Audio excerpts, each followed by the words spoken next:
was long. That's not true. There was only like 7 calls, and we probably spoke for like what 3-4 minutes. So if you combine them all, it's probably like about an hour at most. And he couldn't even let me listen to those calls. But you were on those calls, so I am on those calls, and there's certain things I want to point out because I already done filed to the district court on habeas corpus on perjury. They got a lot of things. You can't lie about one thing and tell the truth about another. It does not work that way. So there's a whole lot of stuff in there, like the recording that she had for us, the audio.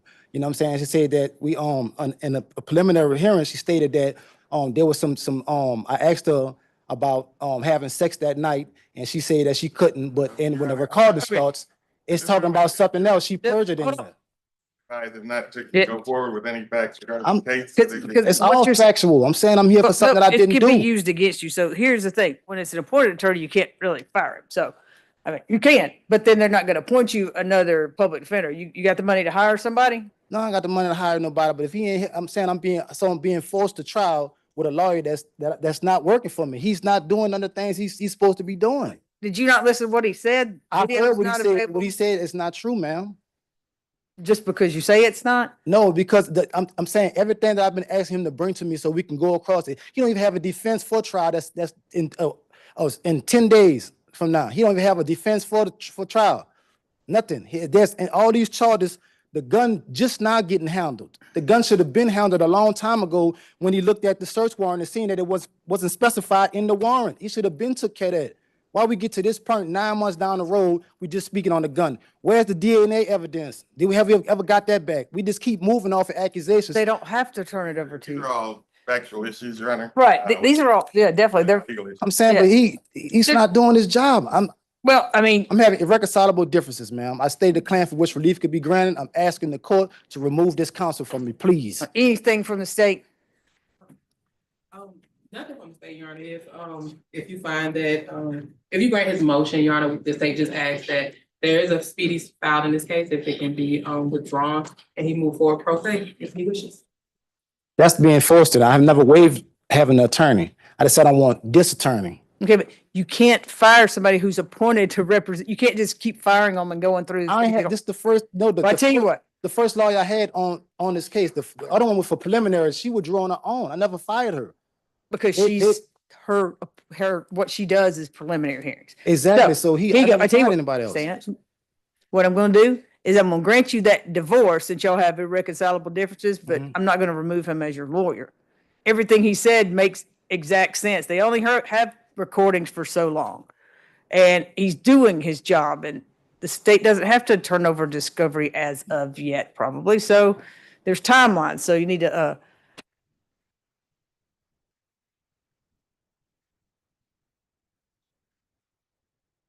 all right. So no, I'm not gonna remove him from my last argument at this here. The victim said I didn't stay at the house. I have a vivid security home system that he can use by my social security number prove that I've lived there. Okay, listen to me. What you're saying now, they're going to get a transcript of this and use it in court against you. Okay. So when that person gets up there and says something different, let Mr. Norman do his job. I promise you, he can do a much better job representing you than you representing yourself. I never asked to represent myself, ma'am. That's your only choice. Hire somebody to represent yourself. I just let the bar association just deal with it. I just make this complaint with them. It's going to be an appellate issue. I'm letting the record reflect that I've spoken to you about it already. I stated the claim for which relief could be granted. You still refuse to motions. I did district court, everything. I keep saying this man is ineffective to me, and I have under my 6th Amendment right. I have a right to an effective counsel, and you keep saying just stay with it. And I already know he's not working in my best interest. He's working more in the district attorney interest than anybody. Okay. So Mr. Norman's your lawyer, unless he just, he finds some reason he wants to withdraw. He's doing everything he's supposed to do. Sometimes things don't move at the pace you want it to. Okay. Next. So who's going to send me the orders? I can. I'll prepare. Okay, thank you. And so you'll. No more comments. Get out of the courtroom before you're talking. Yeah, everything's been filed with the exception of proposed court here. Okay. And then is there a need for you all to come back and start that or call the jury down on that on the 10? I think yes. I would like for there to be an offer placed on the record so that it is clear what the maximum and minimum times are. Can we do that now? Well, if we can we set a pretrial date? There were statements that the defendant made. They haven't found a Jackson Deno, but we do need to be heard on that before trial. So if we can just put down a pretrial date, then we can put the offer on the record, decide which cases we're moving forward with, Okay, and every other business. all right, I'll send you all an email with that. How much time do you all need for that withdrawal conference? 30 minutes? Bring it out. Okay, Can you do it later in the week? yes, ma'am. Thank you. You're welcome. Thank you. All right, thank you, Mr. Norman. That's Ms. Patterson. Okay, so that's, those are. All right, what's next? So I'm ready for, your case, Ms. Robinson. Let me find Mr. Buckley. Let's just, which case is that? What case we doing next? Ms. Franklin. Let me find Mr. All right, Buckley. good to see you too. I know you're like going everywhere. Did Mr. Butterfield have his? Yeah. Mr. Sanders, I think Mr. Jenkins is wanting a transcript. I think the state's probably want that transcript. You have to have another private conversation right there. But I'm assuming if they want it, they'll need to give you notice pretty quick since it's on a trial. Yeah, that's what, I mean, pretty quickly because it's on a trial. Yeah, but that's, no, but I'm saying they need to do it quickly so you can get it to them. I just want to make sure. Okay. Yeah, yeah. I just want to make sure they're not sitting there the last day saying we need this. Right. Which case is this going to be? Yeah. Which case is, In State versus Gloria Franklin. is this a plea? Yes. Plea. It's the only one in the plea count. Okay.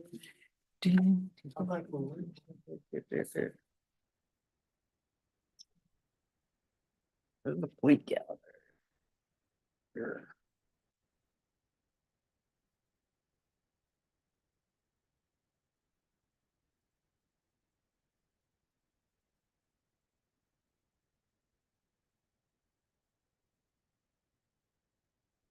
Judge, was there a separate calendar for a plea? Yeah, oh yeah, yeah, Okay, you're right. I got like 4 different ones, motions. I just wanted to make sure for the court report. Yeah, yeah, so motions, a plea and arraignment. She's gonna, oh, hey, she's gonna bring you the form if you want the transcript. If you want it for you to fill out, if you're wanting it, because since it's on a speedy, you don't want to request at the last minute. I don't know what her backup is on.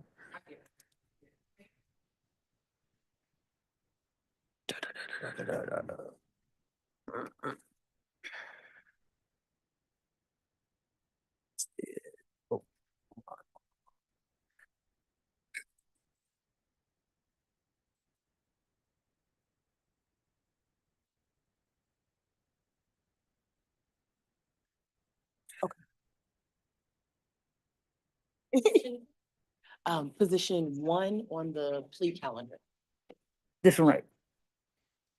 Franklin, Gloria Franklin. where did Miss Woods go? She said she Oh. went to go. Oh, okay, okay, there she is.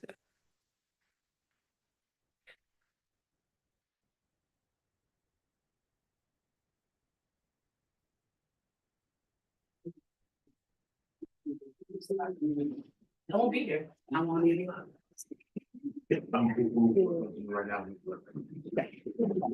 Okay. Cindy. Can I talk to you over here?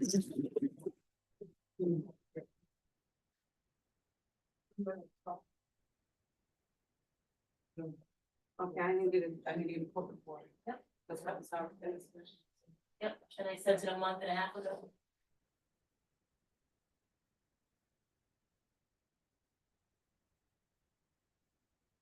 It was your Christmas, New Year.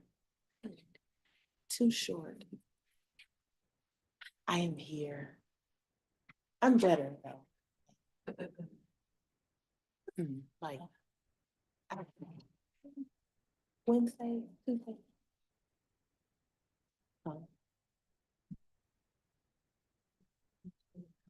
Thank you.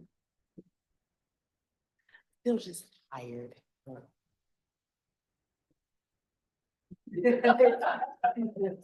All right.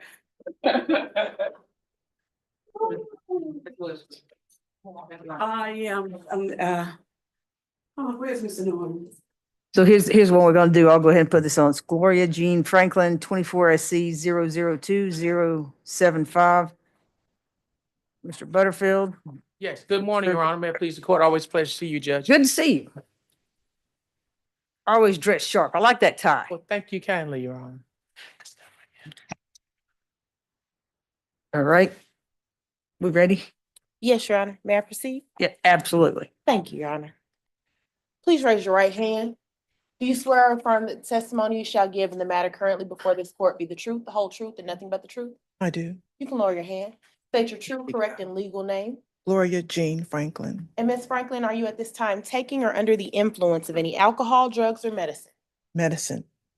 That medication that you take, does it affect your ability to understand the proceedings today? No, it doesn't.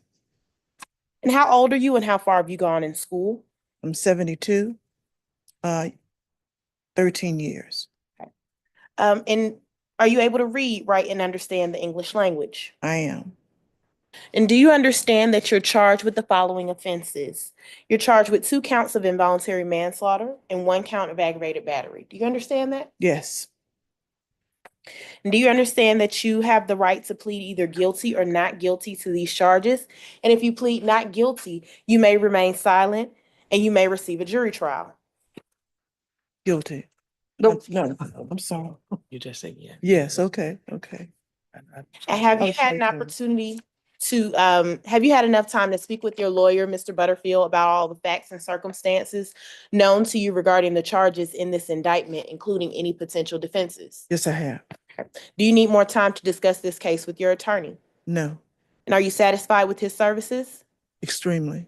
Counsel, do you waive formal reading of the indictment? We so waive. And counsel, do you waive any and all defects in the indictment, including any with respect to your client's name? We waive any defects in the indictment. And Ms. Franklin, have you been arrested on the charges in this indictment? Yes, Excuse me. The state is unaware of any outstanding warrants that are related to these charges. Do you or your attorney know of any outstanding warrants that are related to these charges? no, And has your attorney advised you of the minimum and maximum sentence for each charge you are pleading to? yes, he has. For involuntary manslaughter, the minimum is 1 year, maximum is 10 years. And for aggravated battery, minimum is 1 year, maximum is 20 years. Do you understand? I do.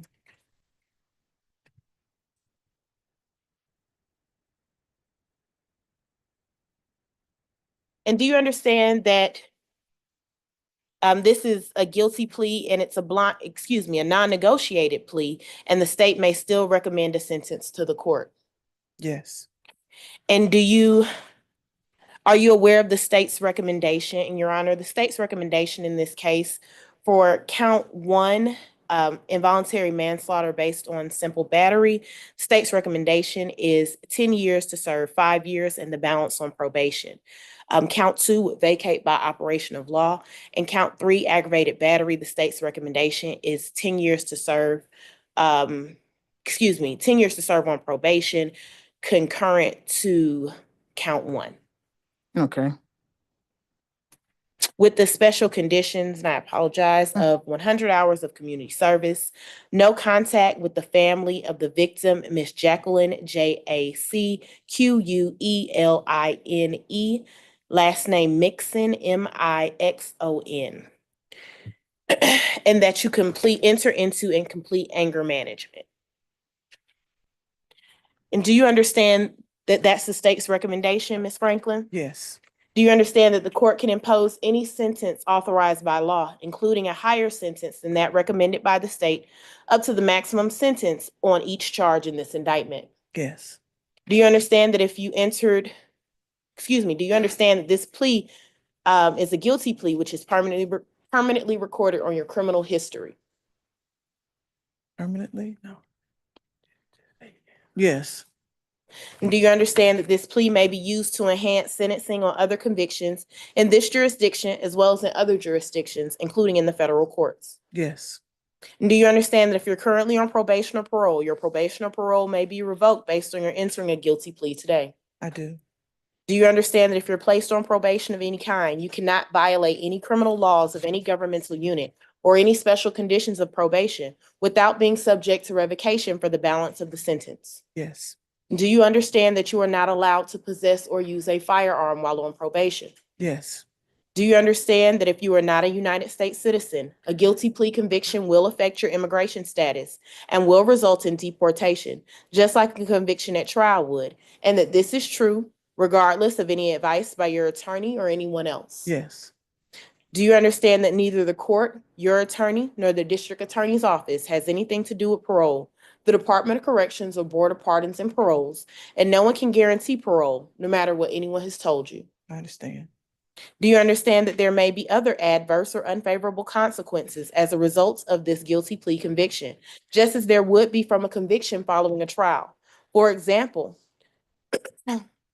your guilty plea may affect your right to vote, the right to hold public office, the right to serve on a jury, the right to obtain a passport, the right to receive, possess, or transport a firearm, or the ability to obtain employment. Yes.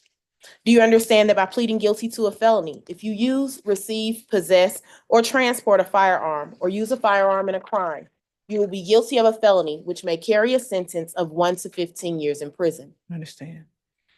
And are you asking me to be treated as a first offender under the provisions of the First Offender Act? Yes. Have you ever pled guilty or nolo contendere to, or ever been convicted of a felony in the state of Georgia or any other jurisdiction? No. Have you ever been sentenced for any crime, felony, or misdemeanor under the First Offender Act? No. Has your lawyer explained the First Offender Act to you? Yes.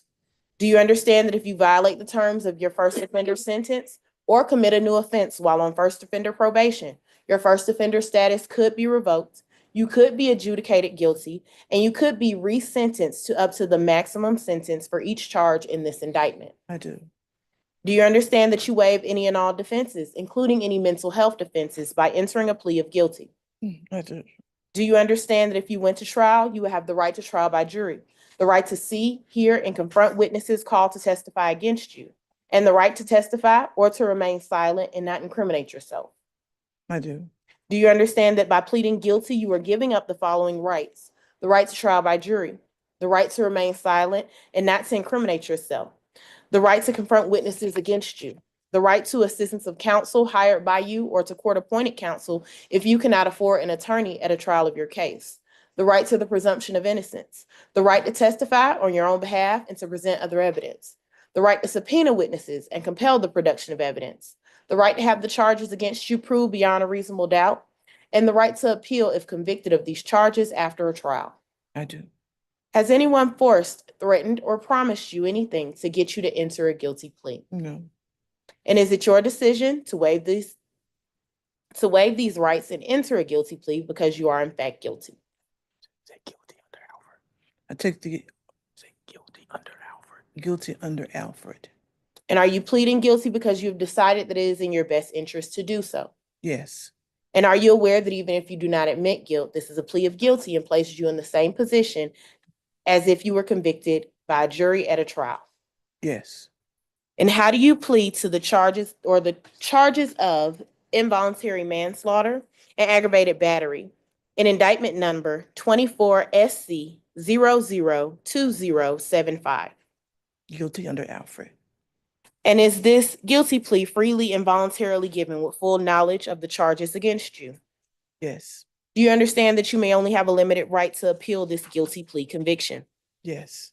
Do you understand that you only have 4 years from today for a felony charge and 12 months from today for a misdemeanor charge to file a habeas corpus petition challenging the voluntariness of this guilty plea? I do.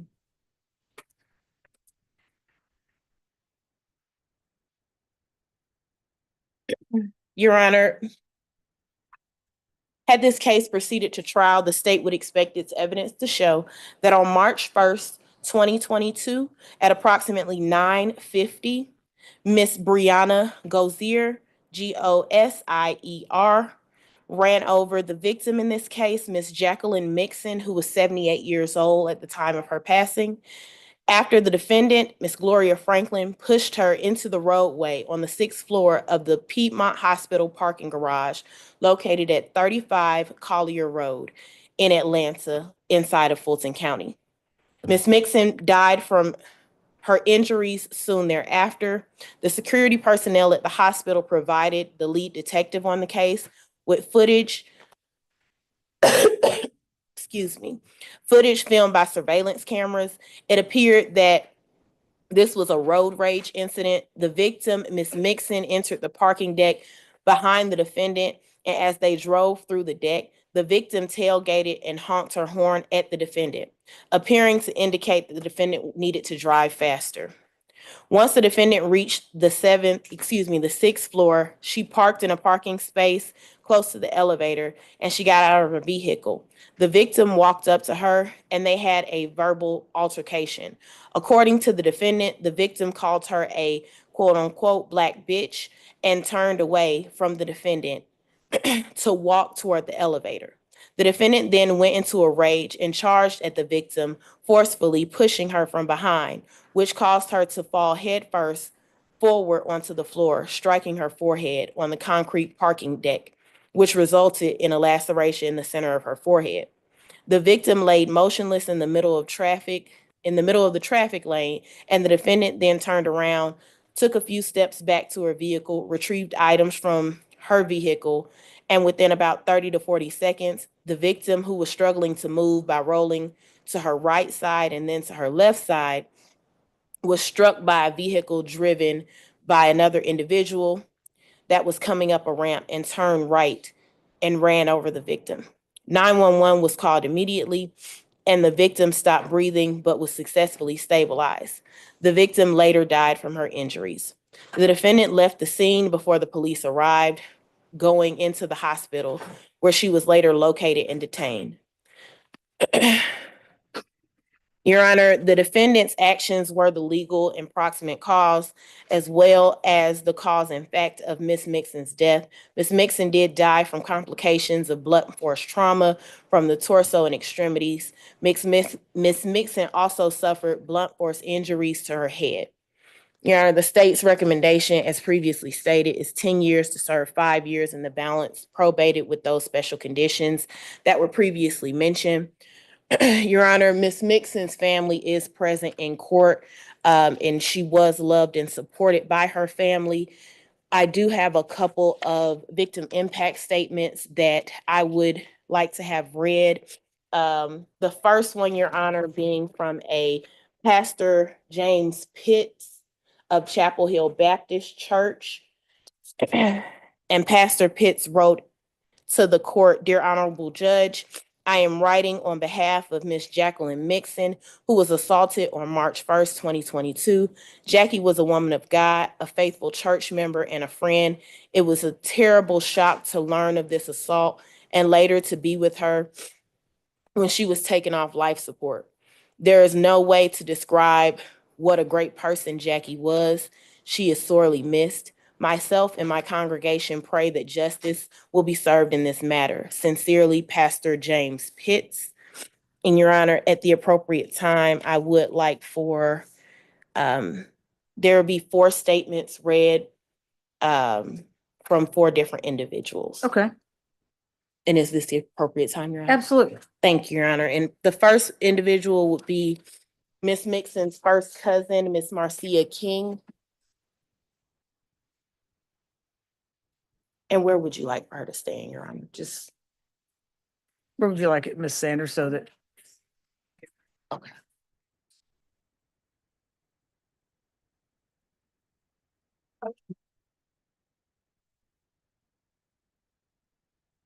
Good morning. If you raise your right hand for me, you swear firm testimony about to give, truth, whole truth, nothing but the truth? Oh, sorry, your victim statement. God, I'm just halfway, I'm 4 counters I'm looking at. So all I need you to do, sorry about that, is speak loud enough for Ms. Sanders to hear. And if you need to come up here, you can and stand there.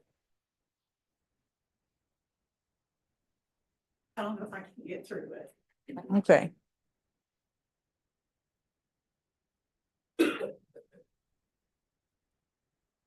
Jackie was the flower girl at my parents' marriage. She babysat me and my sisters when she was a teenager. She was a deputy sheriff for Douglas County for more than 15 years. She was very active in the church. She loved to travel and saw many places while working as a travel driver with her late husband, Maury. She loved and supported her family. Whenever we had a family event, everyone gravitated toward her and to see what she had baked and decorated. She loved to decorate cakes, etc. She was devoted to her late parents and tried to make sure they lived their lives were easier. She loved and was devoted to her son, who passed away from leukemia 1 year later after Jackie was killed. In my heart, I will always believe, even though he fought valiantly, that her death contributed to his demise. While her son was undergoing cancer treatment, she drove him to the hospital every day. Because of the pandemic, she was not allowed in the hospital, so she sat in her car in the parking lot reading books and talking to me on the phone. I had major life-altering surgery with major complications. She helped me many a days, talking to me, listening and encouraging me. The last time I saw Jackie was February 10th, 2022. That was my late sister's viewing. I was devastated, beside myself with grief. She held me like a mother holds a child, trying to soothe my grief. Jackie was tragically an unnecessary killed in March of 2022. I never saw her live again. I never was able to have any more conversations with her. I was never able to say it was okay to meet and be with her beloved husband and parents in heaven. If they had been alive, they would have been so upset to have at how Jackie was killed. I am thankful that they were there to meet her when she arrived in the pearly gate. And I know she was there to meet her son when he arrived. The only consolation is that they are now all together. But why? Why did the defendant put Jackie under a car? I can see no justification under any circumstances for that at all. He took Jackie away from the family, her son and me, when she was needed by us all. And when the defendant did not even stay in that parking lot, but turned around and left to go to her family, leaving Jackie pinned under the car, gravely injured and dying. I asked you, what kind of a decent human being would do that? Please, Judge Manning, the defendant has been allowed to celebrate holidays with her family, work, and carry on her life. We, Jackie's family, have not had those opportunities. Please, Judge, remember the heinous act the defendant committed and sentence her harshly with incarceration. Thank you for your time, Your Honor. As always, Marcia King. Thank you, Ms. King. Thank you, Ms. King. Thank you. I'm sorry for your loss. Yes, ma'am. And the next individual would be, or individuals are Dawn Pennington and Tracy Bagley. I got so many counters going on. I can't kind of keep up And what's going that's- on. And that's spelled DAWN, last name PENNINGTON, and Tracy TRACY, last name Bagley BAGLEY. Come on, you can hear okay, Ms. Sanders? I'm Dawn. Jackie was my stepmother. Thought of how Jackie was taken away from us. It's okay. No, you're okay. Unbearable. Let me know if you need to Her generosity and unwavering support for us is immeasurable, and she will always be remembered as a kind and happy person. We keep asking ourselves why it had to be her. Jackie didn't deserve this. She was such a kind, gentle soul, and she was taken from us in the most brutal way. We are angry that we'll never get to hear her voice again. Angry that she won't get to be a part of our lives. Angry that she can't create beautiful birthday cakes for us anymore. or share advice with us. We will always love her, and we will never forget the role she played in our lives. But the pain of losing her like that is something we'll carry forever. We hope this statement serves as a testament to the profound loss we have suffered. Our stepmother was a bright light in our lives, and her absence will continue to cast a long shadow on our hearts. While no sentence can ever truly bring Jackie back, I urge the court to consider the immense pain and suffering this murder has caused everyone who knew and loved Jackie.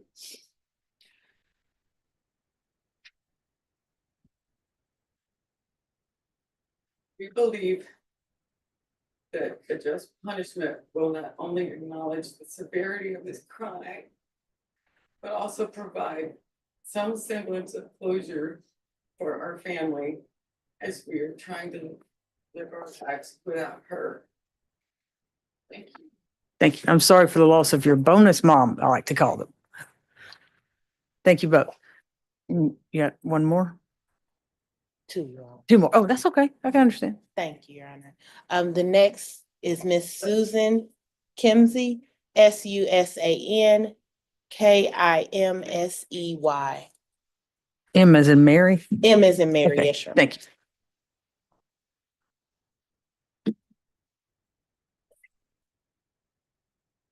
You want to just test it out and see if Miss Sanders can hear you? You want me to read it? Does she want, or do you want her to read it? Yes. Okay. Your Honor, Jackie Mixon not here to tell her side of the story of what happened on March 1st. Basically, she was killed by the defendant for nothing. Your action took a mother, grandmother, great-grandmother, a sister, a friend away from us, which has haunted our lives since that day. The defendant action took Charles Kimsley, mother, her only child from him, as he was battling leukemia, AML, and really needed his mother. Charles Kimsley was her only son, and there was nothing she wouldn't do for him. She was always there for him, and no one could have better mother than she was for him. The pain, hurt, and anger, the loss of losing his dad 2 weeks earlier to COVID, the defendant's angry state caused him to lose his mother life. To lose his mother life, all within 2 weeks apart, being the only child, the pain across his face was so much emotion, no one could understand the pain Charles felt. No one could bring his parents back, and we understand everyone dies, but under the circumstance that the defendants caused Jackie death, she showed no remorse, no emotion for her action. The defendant has some anger issues that shows that is not her first go around. This is the first time she got caught. The defendant didn't care for human life. If she would have stayed and tried to help. Instead, chose to leave the location, never even looking for help at what she had done. No one should have to live with that kind of stress hanging over them. Jackie Mixon had retired from Coca-Cola, Douglas County Sheriff Department, which for over 10 years she was patrolling the streets, putting her life on the line every day. She worked, and for something like this to happen was unthinkable. If the defendant's anger wasn't out of control, Jackie would still be alive, would still be here. The life Jackie had was an adventure, and she loved to travel, enjoy life. Jackie and her son, my husband, zip-lined across the Grand Canyon. Jackie was also busy and doing things. Her energy level was off the charts for her age. Her sane age is just a number because she still worked at John Thornton Chevrolet, driving cars and trucks across the states. Since her son, my husband, got sick, she slowed down to help take care of him. No one can love you like a mother, she always said. Survived cancer several times, and for her to die that way is just unspeakable. She was loved by so many. If the action of the defendant anger hadn't got to her, Jackie would still be here. But I hope justice will help close this matter so we can move on. But the sadness and pain will never go away. It haunts me how people are so cold to human life. Knowing this day was coming has been haunting us for 2.5 years, but I am glad we will finally get some closure today. But not just for my husband and me, but for our whole family and friends who love her daily. The horror, sick act the defendant did on March 1st, Jackie will finally get her justice, even if she has no remorse for life. No one should have to indulge sick the circumstances Jackie went through. Life support kept her alive for 11 days, and Charles Kingsley, Jackie's son, was there even though he could barely get around himself. He tried over and over for justice for his mother, but the hurt and painful circumstances of him losing his mother was more than his body could handle, and he passed away a year later with a broken heart for his mother. Thank you, Susan Kimsey. Thank you, Ms. Kimsey. I'm sorry for your loss. In Your Honor, the last statement is from Ms. Mixon's son, Mr. Charlie King, I'm sorry, brother, I apologize. CHARLEY, last name King, KING. Okay.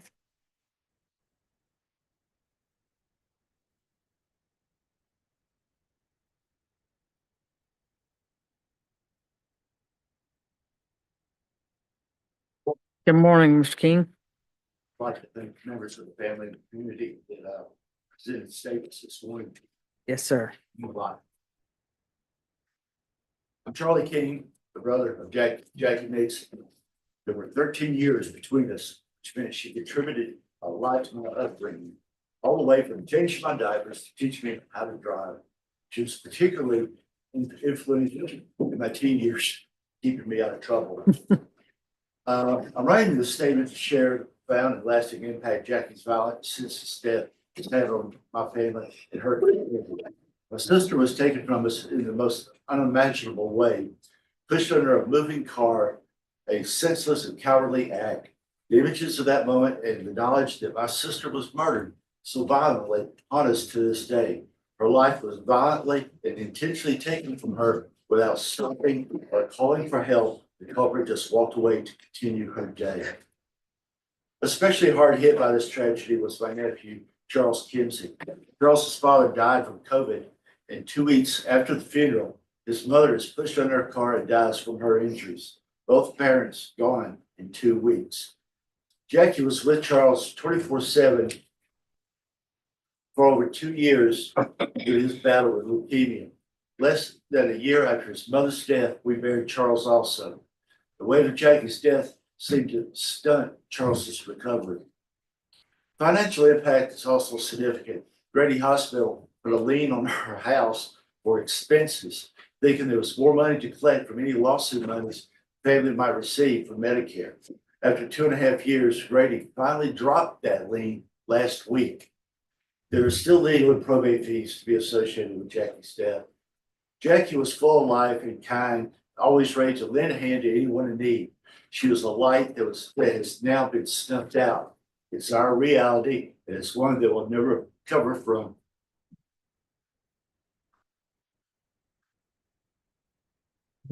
I hope that by reading these statements, the court understands the depth of pain and suffering many have endured because of the senseless act. My sister's life was stolen and will never be the same. No sentence can bring her back, but I ask for justice for her so that no one else has to endure the pain and loss that we have. Thank you for hearing our statements. Thank you, Mr. King. Mr. King, let me ask you a little bit about your sister. So when did she work at the sheriff's office in Douglas County? Which sheriff did she work under? Earl Lee? Earl Lee. Oh, okay. I don't live in Douglas County, so I'm not really. Well, there hadn't been too many in the last, 30 years. Earl Lee was there forever. Yeah, he was. Yeah. How much I do recall, because they were good friends with my brother-in-law at the time. He was bailiff in the court system there, so. Now, you don't live in, where do you live? I live in, Kennesaw. Oh, okay. All right. All right. Well, good. So what's your most favorite memory about your sister? Back when, I was a teenager, she, not to get into details, but, she pulled me out of a lot of trouble. So she covered for you. Well, cover, advice, and, spoke to the court. But, but no, she, I used her for guidance because of the differential in our ages. She'd already been through that. We went to the same high schools and stuff. She didn't give me tips on teachers that I was going to be facing in high school. But she was always there. She would see stuff coming and tell me, and I could make better judgments in my life. I guess that's probably the best way I could put it. That's definitely a good sister. Definitely a good sister. Hopefully, if you have children, they learned and they're good to their siblings. We're working. Well, thank you so much. And I'm so sorry for your loss. Your Honor, the state is showing no felony history for Ms. Franklin. And the state would object to the Alfred plea, but we do understand that it's at the court's discretion. All right. Mr. Nothing Butterfield. further. Okay. Judge, I want to speak with you a little bit about Miss Franklin, and then I'm going to speak with you a little bit about the case. And we have multiple people on Zoom calls, and we have folks inside the courtroom here also supporting Miss Franklin. But Judge, as she stands here now, she's 72 years old. And back on March the 1st of 2022, and I met her shortly after that, I've been a part of this case from day one, Miss Franklin was 69 years old. She had been retired. She's now been retired for about 9 years, and she retired from the CDC. She was a program analyst at the CDC, where she recorded birth defects and did calculations. She worked there for about 13 years. She was born and raised in St. Louis, East St. Louis, Illinois, rather. And in 1980 to 1982, she worked at the Record Center doing their vital records in St. Louis. So she's always worked in government. She moved to Atlanta in 1983, and she worked for the Department of Defense, working at Lockheed Martin from 1982 to 1997, where she was an accounting technician there. And then after that, she worked for Equifax from 97 to 02. And then she worked for the CDC. She has one daughter, Monica Franklin, who is in court with her today. She has a grandson who is now, was 17 back then, but I believe is 20 at this particular point. And that's just a little bit about who Miss Franklin is by way of her, a little bit of her background. I have some other folks on the Zoom call who are going to speak a little bit more about her. But I'll tell you, Judge, in this particular case, Miss Franklin is taking a plea in this case. She does believe that, considering all the facts and circumstances, it is in her best interest to resolve this matter. She's always been remorseful, and I'll talk about what she told the police on day one. But I've struggled with this case, Judge, for about 3 years now. And what I've struggled with in looking at this case is how it is that the driver, Miss Garcia, could run over Miss Mixon in the parking deck of Piedmont Hospital back on March the 1st. I've been out to that parking deck prior to this incident, after this incident.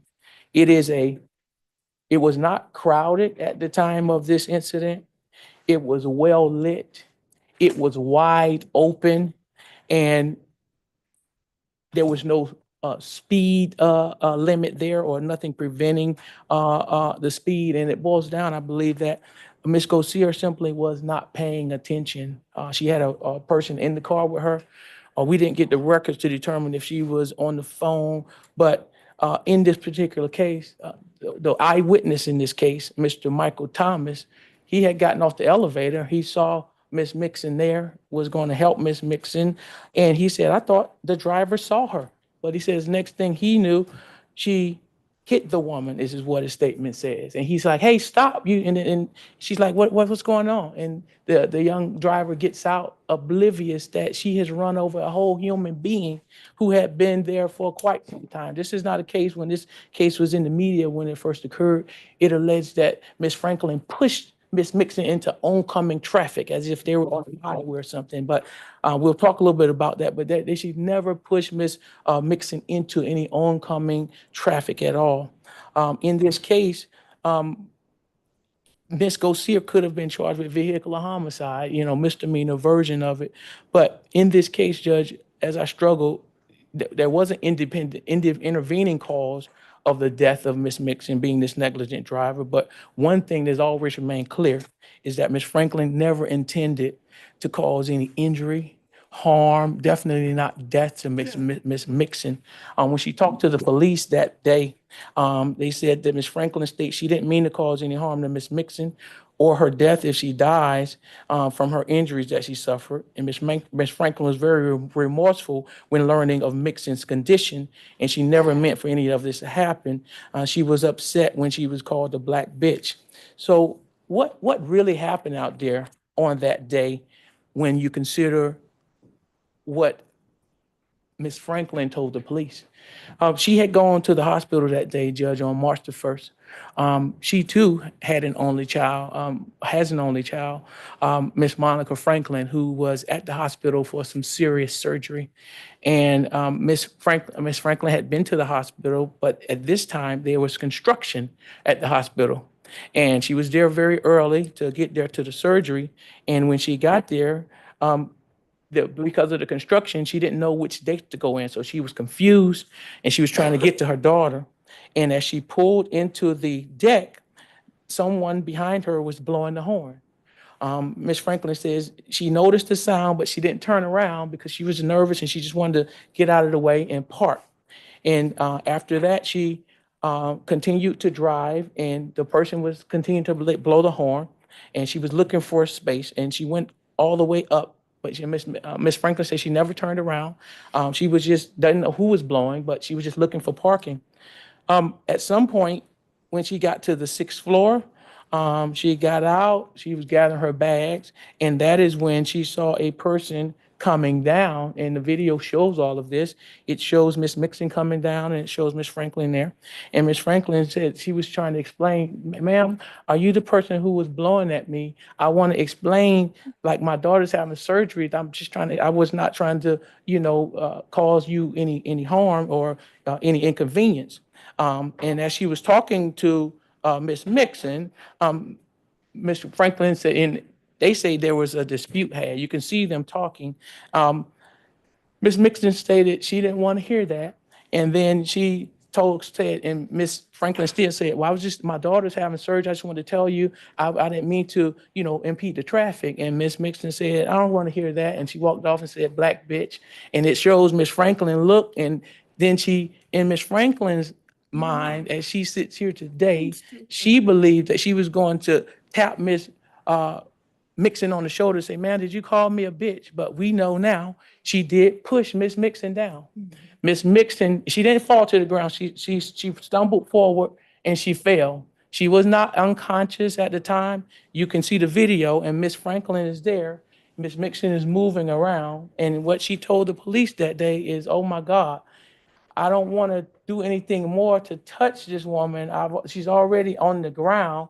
And at that point, and she told him, she didn't know if she would be sued or anything. But at that time, Miss Mixon was not unconscious. She thought she was going to be fine. And there were people around. We know that Mr. Thomas got off the elevator.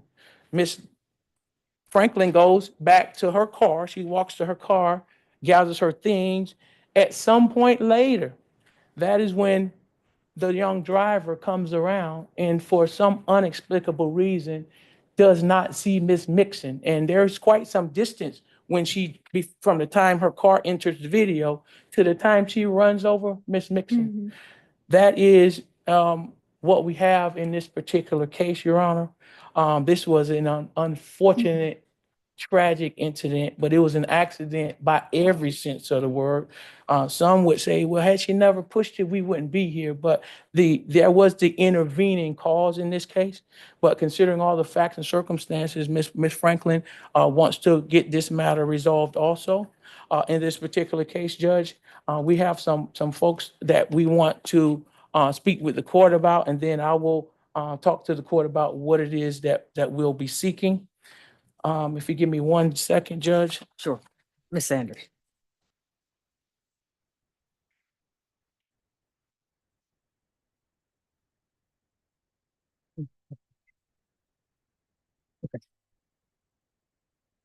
Judge, at this time, we have some character witnesses. They will be brief, and they're going to talk a little bit about Miss Franklin. If I may call them at the court's pleasure, and then I will. Absolutely. Judge, on the screen, there is Melissa Murray on for Gloria Franklin. If you could turn on your camera and then turn on your microphone, please. Please raise your right hand. Do you swear or affirm that the testimony which you're about to give here today will be the truth, the whole truth, and nothing but the truth, so help you God? I do. All right, you can lower your hand. State your name and tell us how old you are. Melissa Murray, and I'm 64 years old. And Ms. Murray, are you married, single, divorced, or widowed? Married. If you have children, tell us how many and how old they are. I have no children. And what do you do for a living? I am an insurance agency owner and have been for over 40 years. Tell us how you know Miss Gloria Franklin and how long you've known her.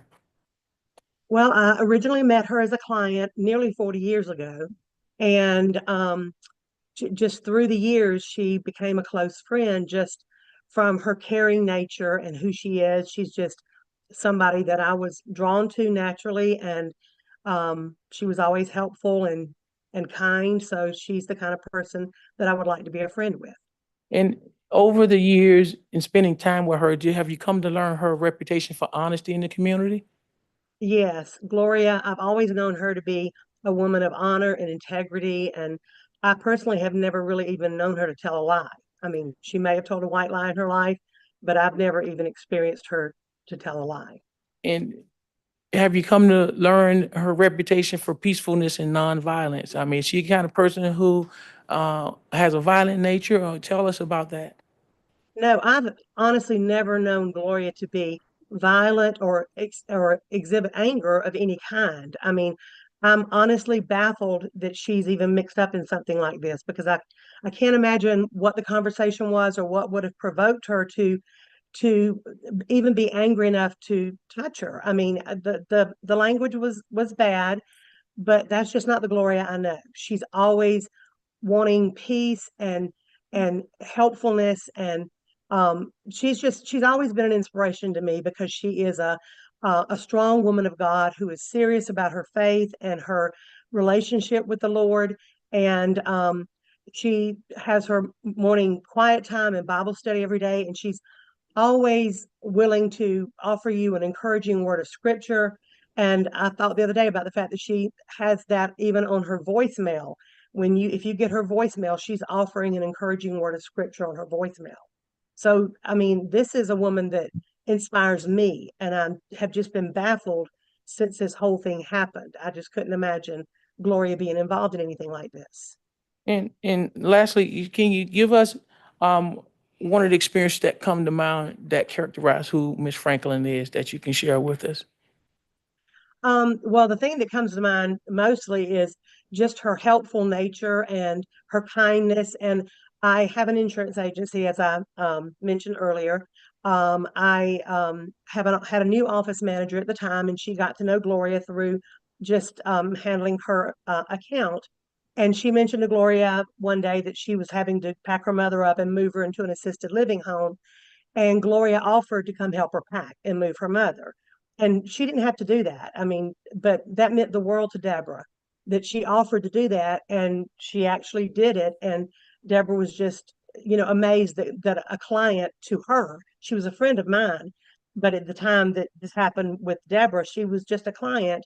and she offered to come help her. And then years later, when my husband and I bought our new home and moved, she did the same thing for me. She found out we were moving and she offered to come help us pack up and move. And that was a blessing as well. So, like I said, that's the kind of person she is.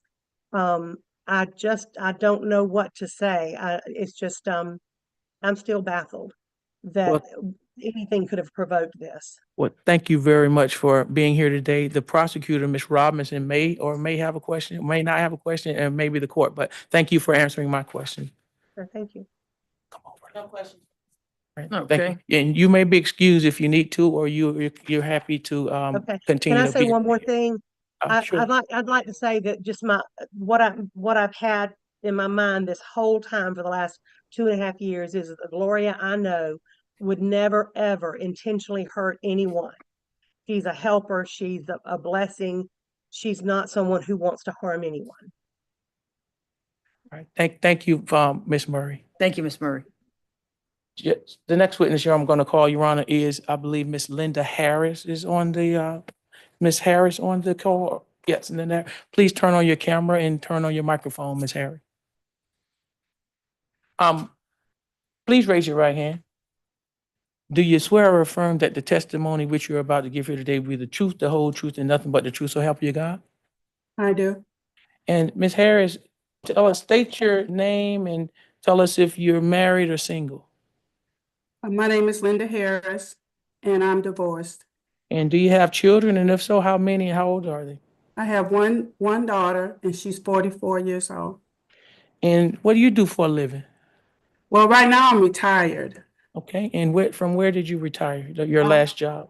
Okay, I retired from the Department of Defense with 39 years.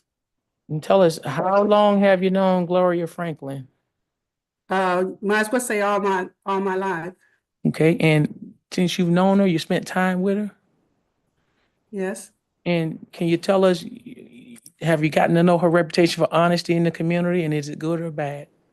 Yes, I have, and it's good. I'm like Miss Mary. When I first heard about this, I was stunned because, again, like she stated too, and I agree, that's not the Gloria that I know. The Gloria that I know is always there for people, wanting to help them. Anything that she could do for not just family, but for friends, she would do. So I'm still struggling with this as well. Okay. Thank you very much for being here today, Ms. Harris. And the state might have some questions for you, or the court. No questions from the All state. right. Thank you. She doesn't have questions, Ms. Harris, so you can stay or you can go ahead and go if you like. I would like to stay, please. Okay, and thank you for your statement. Judge, the next witness we're going to call is Mr. Marcus Macon, Macon.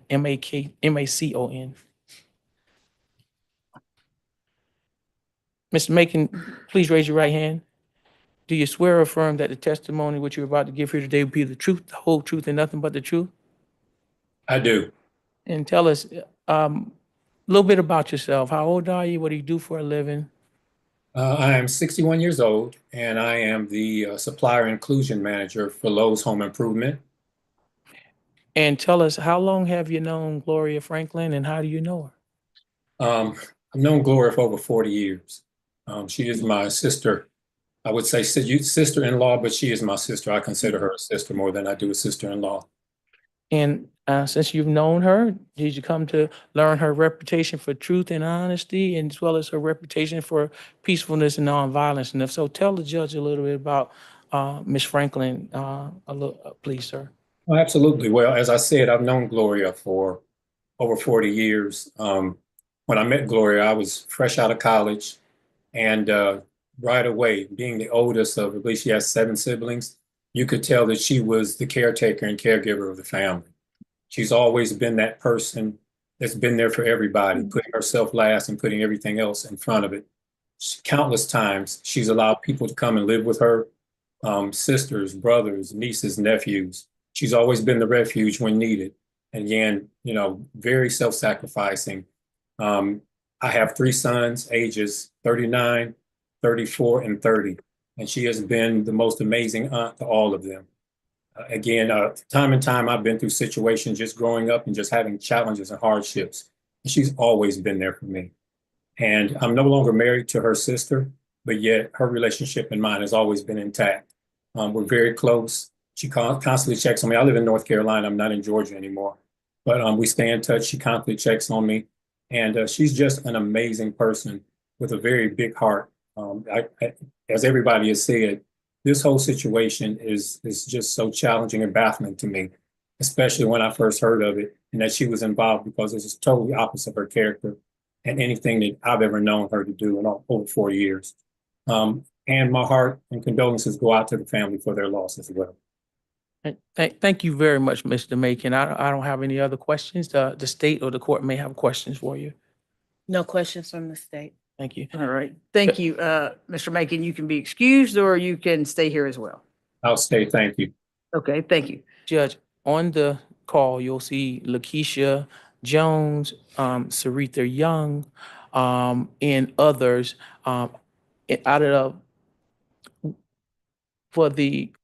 Due to time constraints, we're not going to call them, but to a person, we believe each and every one of those other persons would have said the same thing about how long they've known Ms. Franklin, that she's not a person who they know to be a violent person, anyone who's ever been in trouble, and that she is a giving, caring person from what they've known, and she's very spiritual. So we're not going to call those folks, but they are welcome to stay on the call.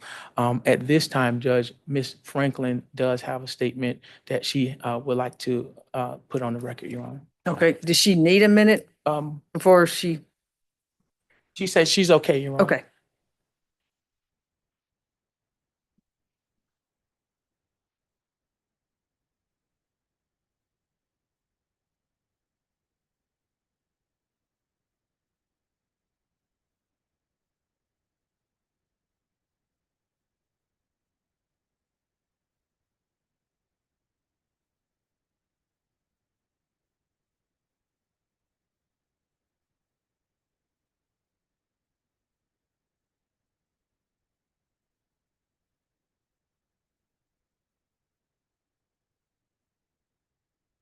Madam Court Reporter, she's going to try to speak loud enough for you to hear. Mr. Butterfield, I guess if you want to, she could sit there because will that microphone pick it up enough, Ms. Sanders, do you think, or? Oh, it's not, it's just coming through here to be on your recording, okay. Yeah, yeah, because they're coming through instead of the podium. I didn't want to put anything down, but I didn't want to forget anything either. I'm sorry, Mr. Butterfield, I'm sorry, so, Okay. yeah, I'm sorry It's okay. to make you start over, but the court reporter has to hear what you're saying. Okay. Yeah, you can, there you go, if you stand closer up here, she can probably hear you.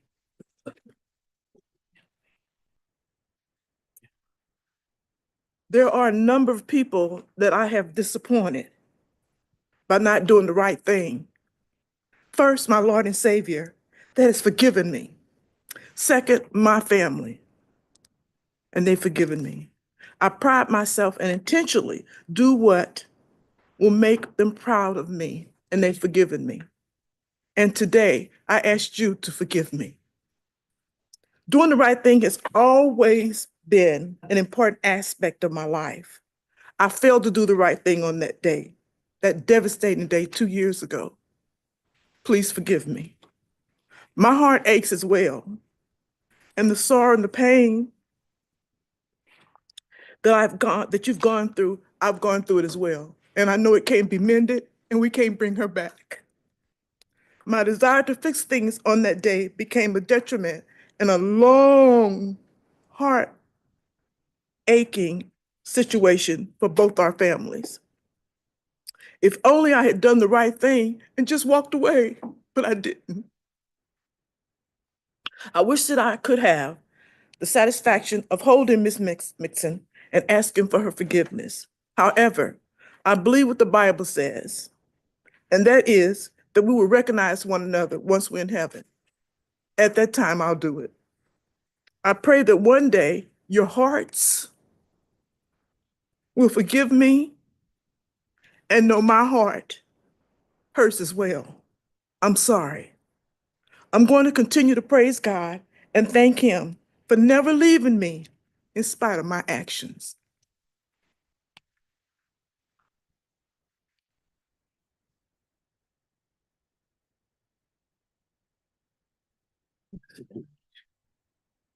Judge, in this particular case, Your Honor, with regards to sentencing, I am asking the court to sentence Ms. Franklin as follows. First, I'm asking that you not follow the state's recommendation and send Ms. Franklin to prison. When we talk, as the court knows more than I do, the goals of sentencing, whether that be deterrence, rehabilitation, incapacitation, which is what the state is seeking, retribution, and then fifth, restoration. In this particular case, there is no benefit, I would say, to society of Ms. Franklin being in prison based on this particular case, which was a tragic case with an intervening cause. And most times, we want to send people to prison who are a danger to society. We keep them in prison from harming the community. And in this particular case, I don't believe there's any future dangerous argument with regards to this case. We are based on Ms. Franklin's history and lack of involvement, never been arrested prior to this case, never had any problems. She's not known in the community as, oh, she got away with it in the past. She's not known as a fighter. She has always been known as someone who's been a giver and a supporter. And in this case, the battery case does stand, Judge. We ask that the court sentence her as follows, Your Honor.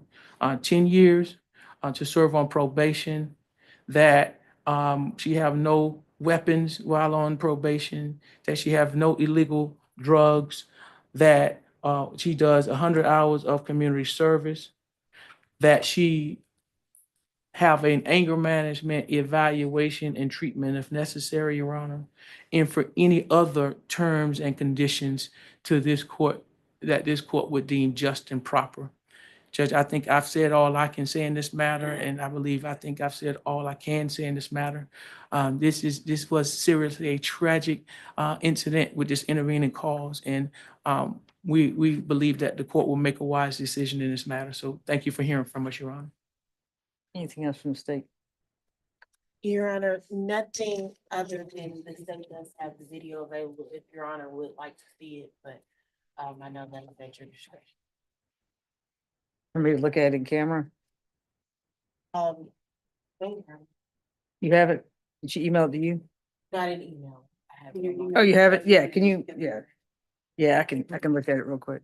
Ms. Sanders, if you want to stand up, if you want a quick break.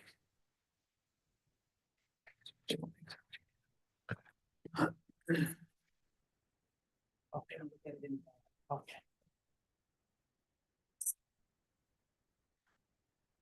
Mr. Butterfield, do you want to see it? I've seen. Oh, you seen, okay. Yeah, Your Honor, if the court wants us to go back, I'll go back, but he has on her laptop.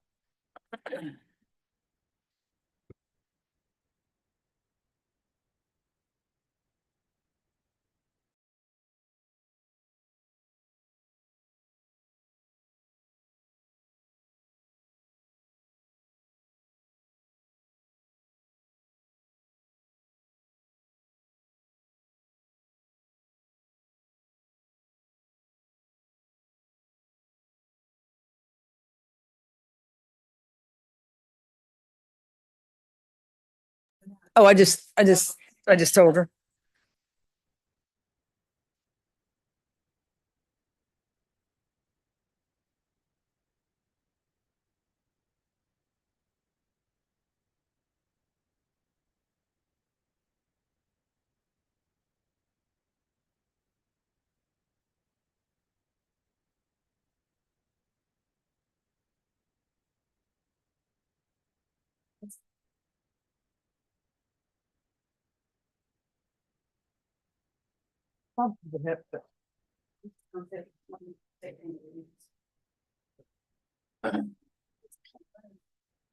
Hmm.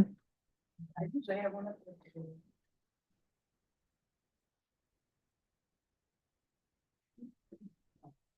So after this, Ms. Woods, what are we doing after this? No, I mean, what are we doing after this, please? Okay, With, Ms. all right. Ms. Robinson, and then Mr. Adams might have a brief. Okay, All right. and then, what do you call this, statement from Mr. Gray, Mr. Wright.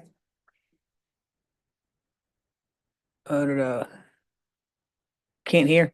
Can you hear now, Mr. Ray? No, no, no, Oh. no, no, see he sent a message. Oh, okay. Addressing technical difficulties.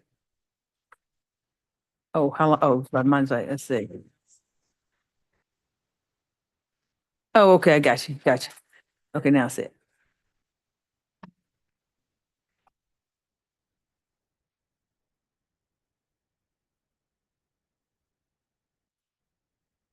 Okay, we're back on the record. So there was someone on here named Reginald Ray,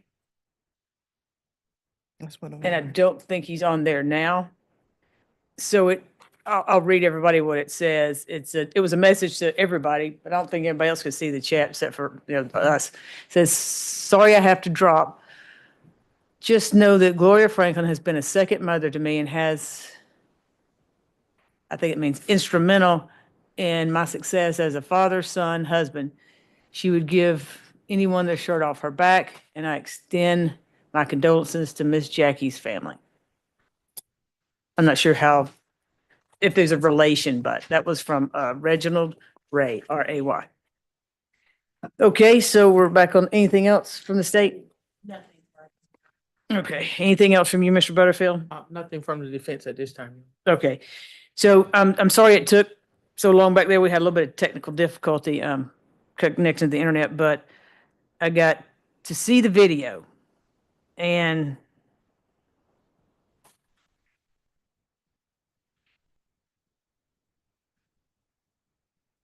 I'm really trying to wrap my brain and not saying anything about like why this lady driving the car wasn't charged with something.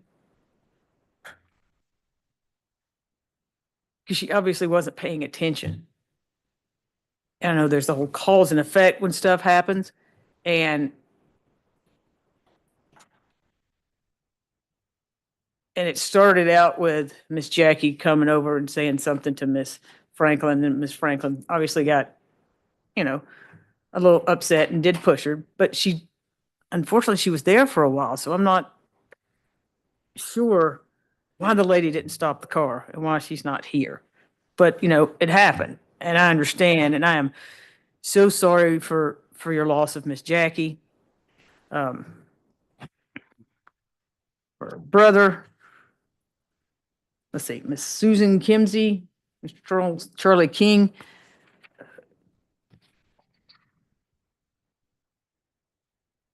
Miss Dawn Pennington and Miss Tracy Bagley.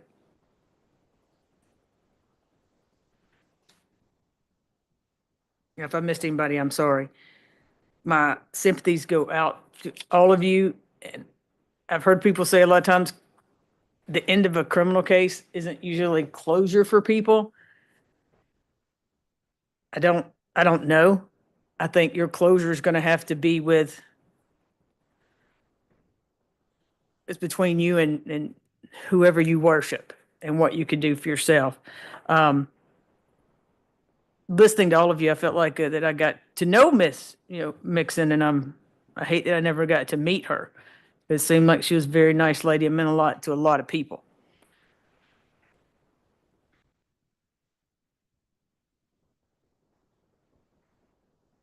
Miss Franklin did push her.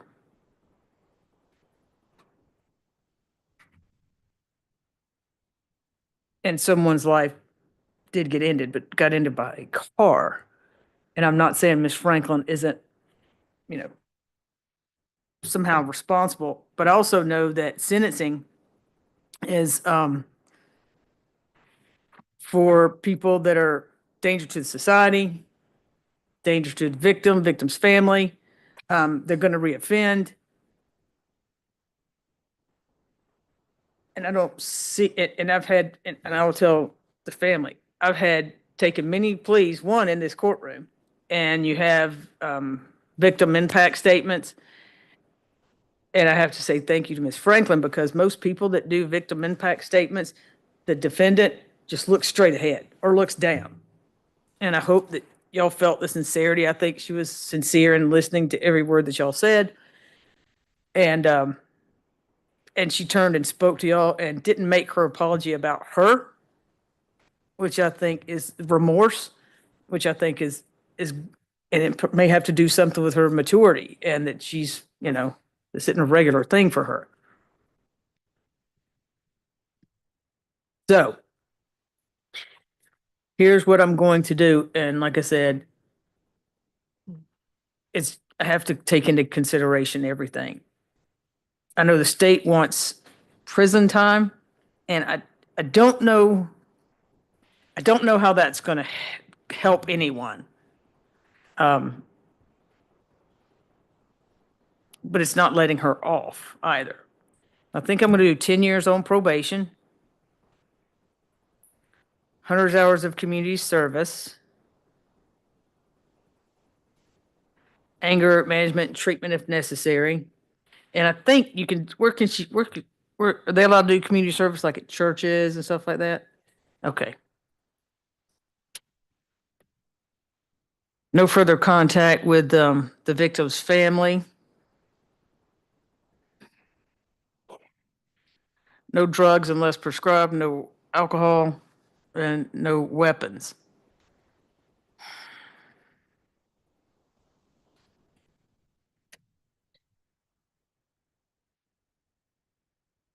Do we know how much like the funeral was for? I can speak with the family. Do you want to ask them real quickly? Yeah, sure.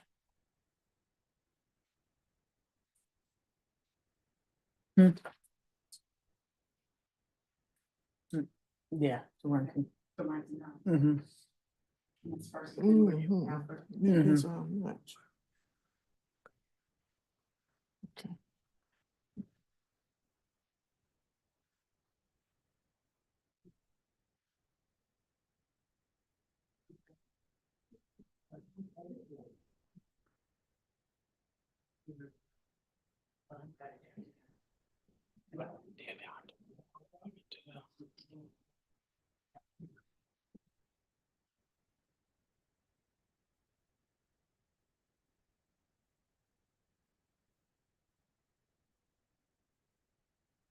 Your Honor, speaking to the family, I believe that it was about 15,000, but Ms. Kimsey indicated that she has that paperwork at the house. If the court would be inclined to leave that portion open. And if she gets it and can get it to them. So, in a lot of civil cases, people get money damages to make them whole, or some of the civil lawyers call that justice. But I'm gonna have her reimburse you for those funeral expenses. And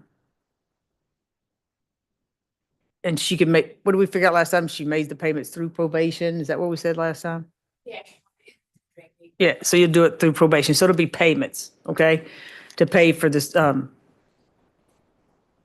burial of the victim.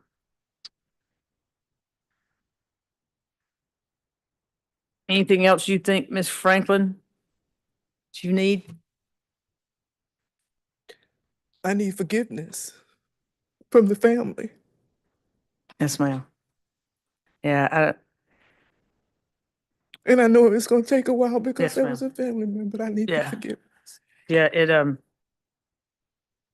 it probably will. Yeah, They all seem like really good people, so Yes. I'm soon, understood. and you forgive yourself. I have. I think it's gonna take longer than, that's probably harder than anything. But I'm so sorry for, the loss of Miss Jackie. Absolutely. Anything else you want to state? It'll be, 10 on each count run, concurrent. What does that mean? Your Honor, Oh, the second one merges, doesn't it? the second one Vacates, yeah, so it'll be 20 years. Yeah, 10 and 10. They run concurrent, sorry. Second count will vacate by operation of law.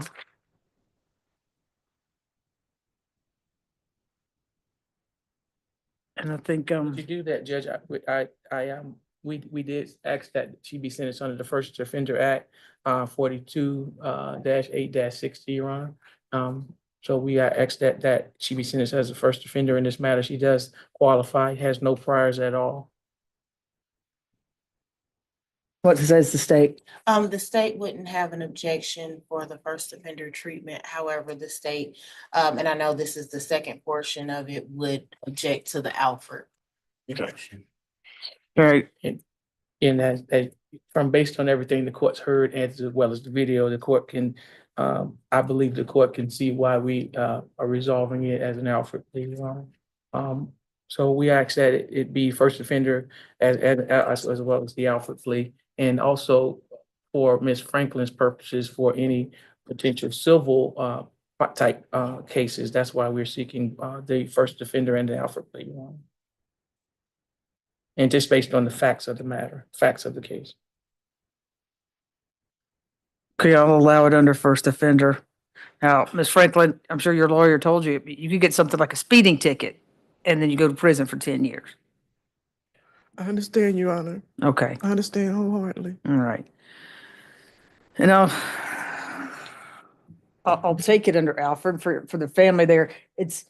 She knows if she thinks if she'd go to trial, she would be found, there's a good chance she'd be found guilty, and she's still pleading guilty, but it's under Alfred, she's not admitting or denying, but she thinks if it went to trial, there'd be a good chance that she would get convicted.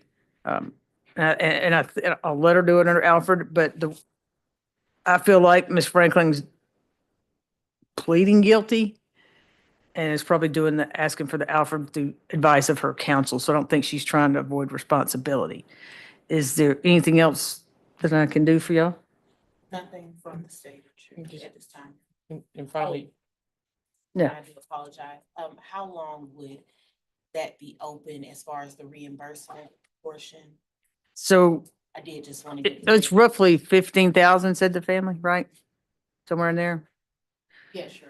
Okay, I did speak with Ms. Franklin about whether or not any restitution would be a deal breaker for her. She states that she would like to go forward with the plea. She understands that she'll have time to pay it over probation, but she just, because she wants the court, we talked about the court could add, and she says she still wants to go forward, Your Honor, and resolve the matter. so you just, break it up into equal payments, I guess? I don't know if you live on a limited income or what you're, Yes, Your Honor, Social Security. okay. Are you gonna, Determine, so we're waiting, you want a date of when I your final day, how long is it gonna take the family to get that documentation to you? I believe I can have it by the end of next week. Ms. Kimsey indicated to me that she does have that paperwork at home, but they don't have the total cost. Is that something that everybody needs to? Yeah, I could be back. We could do it via Zoom, or if it's submitted, we may not have to come back once they submit it. We may say, okay, well, they've submitted the document to show the cost. Is it 7 later, is that good enough? That's The next Friday? Yes. it's fine. That's fine with us. And then we can just do it via Zoom if there's a need to. We could do all the email. Correct. Yes. And then prepare an order so that probation will know and know who it needs to be paid to. and how she can pay it? I don't want her to do without food, shelter, and clothing. And that brings with regards to her paying it swiftly, we would ask that the court, although by law she's entitled to a bid date, we would ask that she actually put a bid date in here of 3 years from today's date with regards to in the sentence, Your Honor. Give her this. Objects, if the restitution is paid by the due date, then I will agree to the early termination. But that's what the bid date is for, to make sure that if a probationer gets everything done in a swift fashion. So Right. it's by law, by law it operates, but we all still like to ask that to be put in there. But, and finally, Judge, since the court has granted the first offender under 42-8-62.1, I would like to submit an order to the court sealing the first offender for purposes of any federal benefits and everything else. I would like to submit that to Your Honor also. Okay, any objection?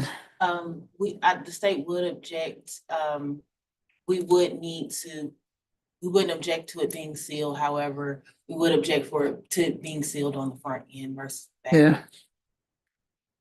It's always sealed on the back end by law and, Well, when I say the front end, what I'm indicating is, I know that we need to get all of this paperwork in order before it's sealed, because I know that it's more of a hassle to try to unseal it, to try to file additional documents. oh, no, yeah, So no, like in a few months. Yes, or Or it was when, well, really, yeah. upon finishing, yes, no objection to that. so whenever everything's I'll finished. prepare it and Okay, submit yeah. it. Whenever everything's finished, everything thank needs to be. And we have nothing further from the defense at this time, Your Honor.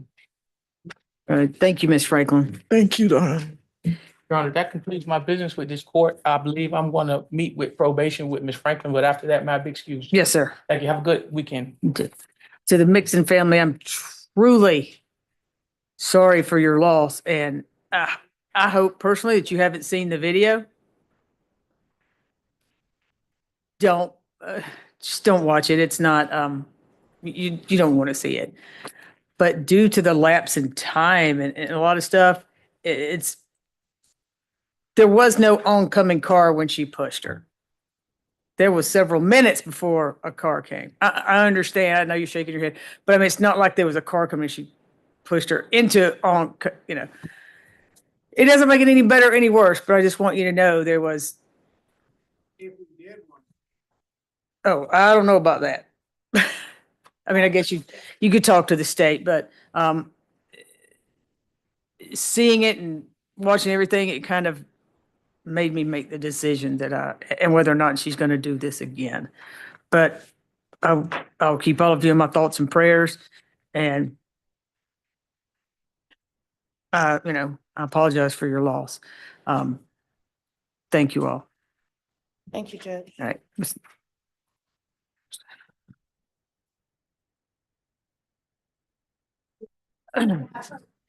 Yes, ma'am. But Oh, God. if it's gonna. Okay. Yes, ma'am.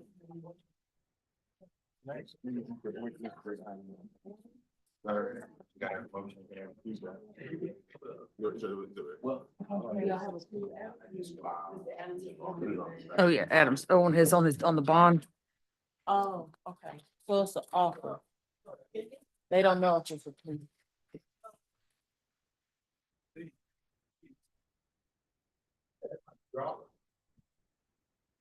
Put it on the record.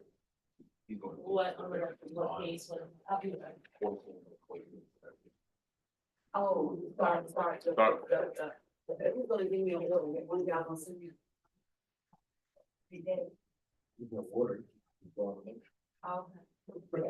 Which case is it? I know this is on the calendar. Oh, I'm gonna give it to you. Is- True. It's, the motions calendar position 3, State of Georgia versus Star X, Warrington. Okay. But I'll get it to you.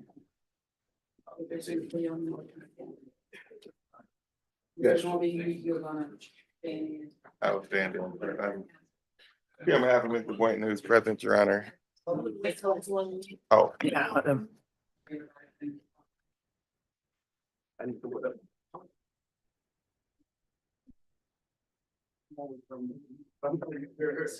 Ms. Woods?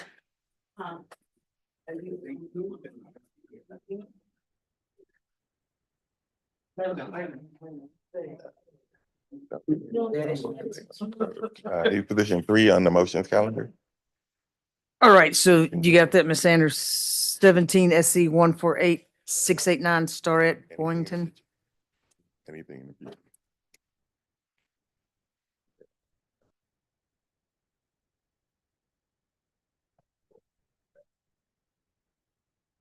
Your Honor, thank you. In this position, Judge, states understanding that the motion was filed by a member of our office. I have had an opportunity to speak with Defendant's counsel in this case and reviewed the matter. At this time, I'm going to put on the record the state is withdrawn and the issue is moved at this point. And we have no objection to that, obviously, Your Honor. Okay, withdrawing the motion. Okay. Thank you both. Thank you. Thank you. And may Mr. Boynton be excused. Yes, sir. Okay, that's it. Thank you, I appreciate it. Thank you, Judge. Uh-huh. What are we doing next? Oh, Mr. Adams.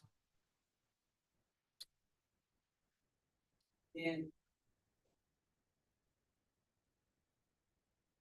Ms. Robinson now talk to the family for a second and then just on you. Okay, so is that Ulysses Rogers?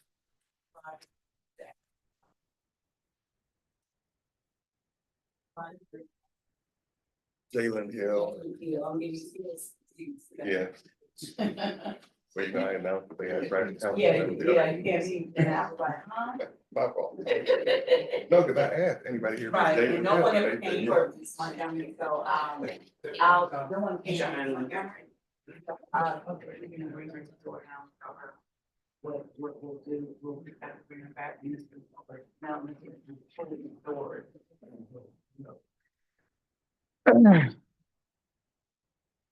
Tell her, I said I'm gonna bring her back on the 20th.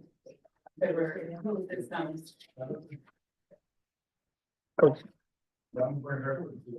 Sorry, there's actually 3 cases, Candace. Oh, just.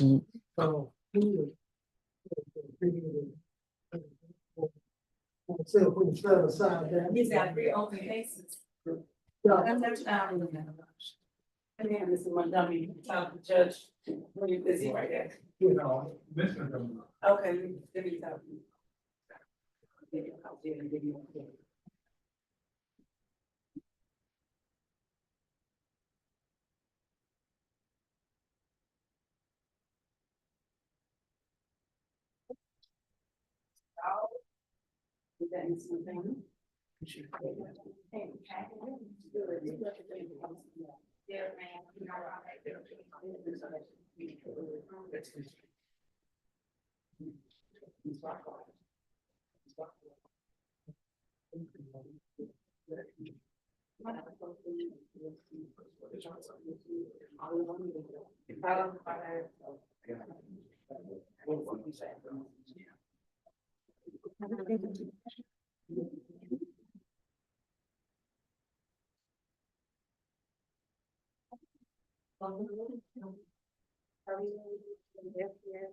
Right now, they can't even read it, they're not, I've been up, Ms. Rockwell talked to the state, and they're not on, where they were not going to set up.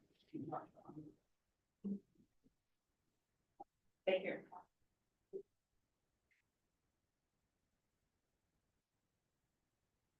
You wanna bring him back, you wanna bring him out, let's bring him out, Judge. Mhm. We're bringing out Mr. Rogers, he wants to, ask for the one to be set aside.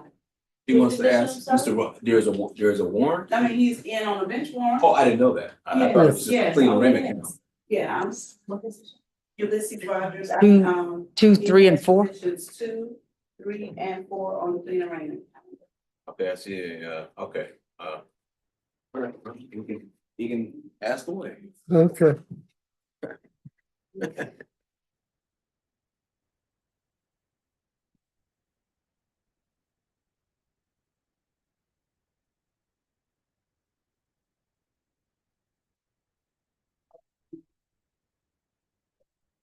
That's all I've been doing, I ain't got in the 3 weeks.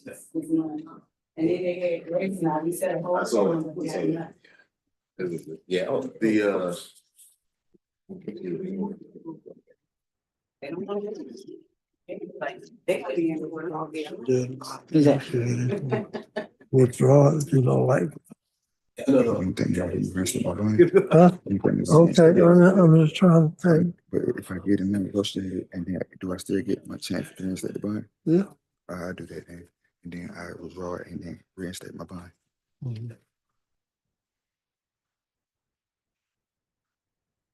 Yeah. You're having, thought you were through those. Me too. They're horrible. Yeah, You're not over 60. no, but mine happened. See? No. Yeah. I beat both of you. Yeah. Who we waiting on now? Are we waiting on, Mr. Adams, you ready? Mr. Jenkins, Mr. Brown? Y'all ready? Yeah, Your Honor. All right.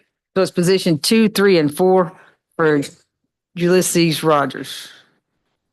23 SC 190738, 22 SC 182210, and 21 SC 79028.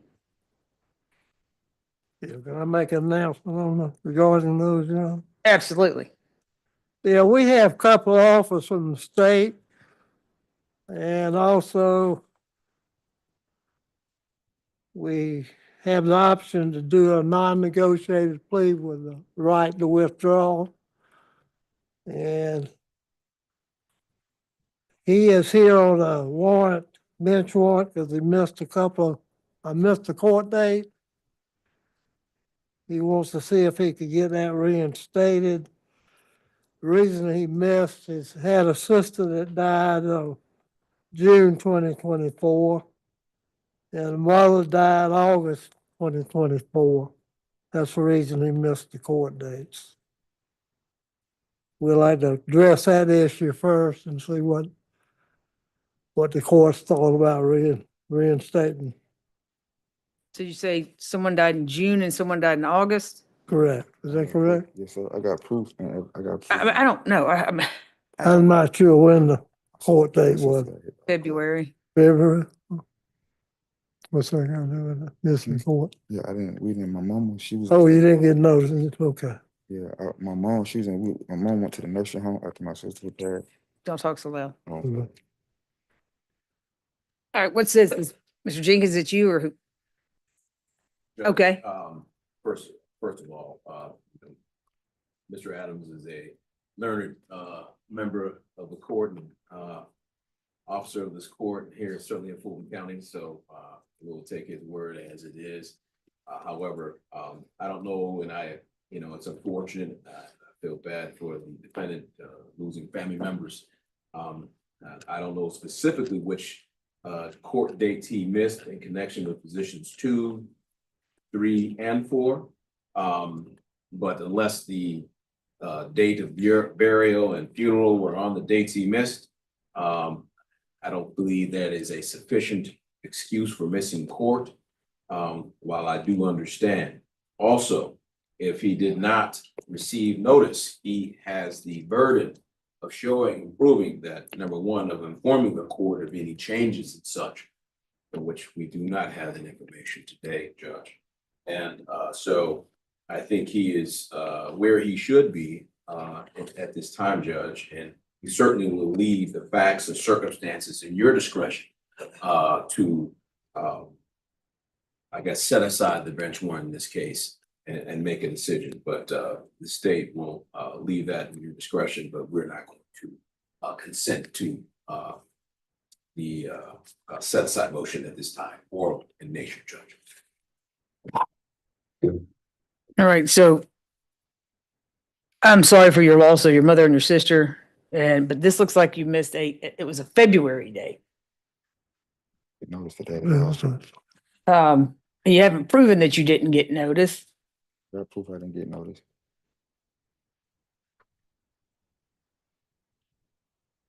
You either missed, the order of judicial hold was placed February the 29th, but the plea and arraignment date then was the 25th of January. So, and I don't see where any notice was returned. Okay. And then there was you bonded out on the.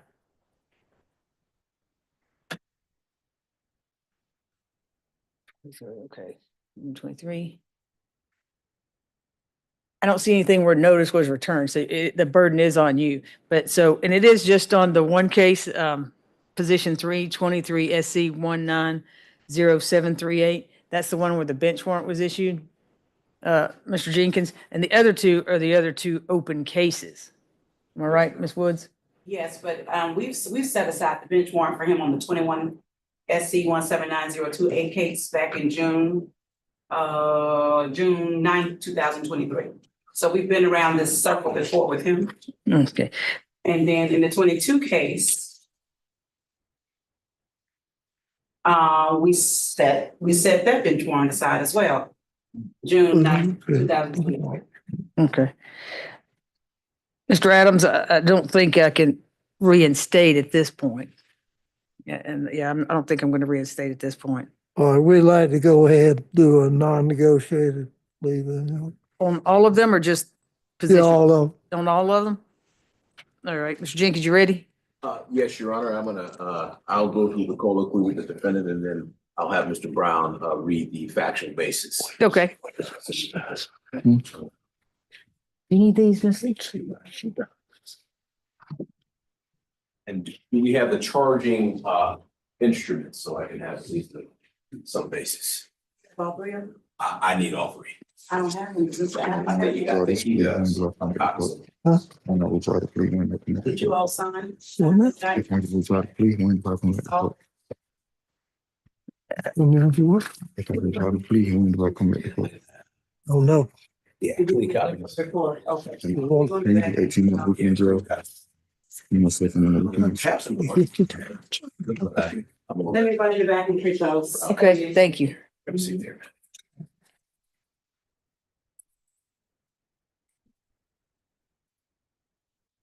Probably for a second. Okay. Okay. Yeah.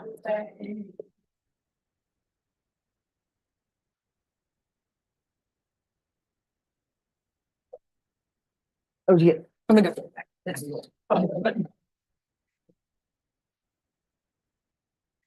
He's like, whoa, good. We get you one. He wanted to.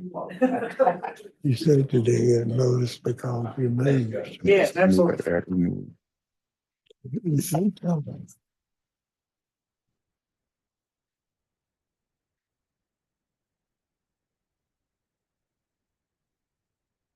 It was the third class, my girl. Tell you I didn't throw her. I got proof to show I didn't throw nobody. Yeah, I know. She here on if she's not here right now on the screen. She can come and testify to her mouth. Okay.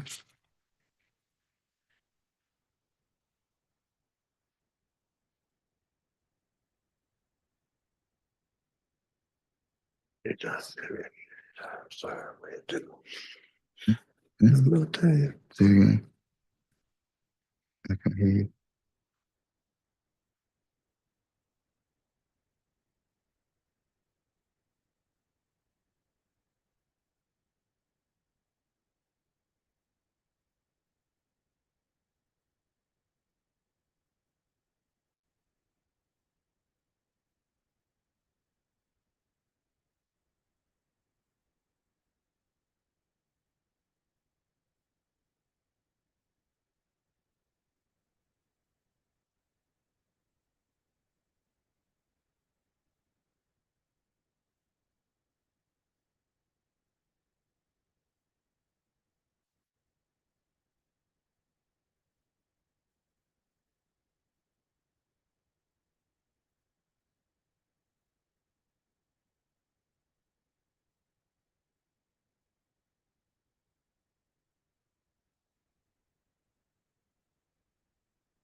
No, I can't read that.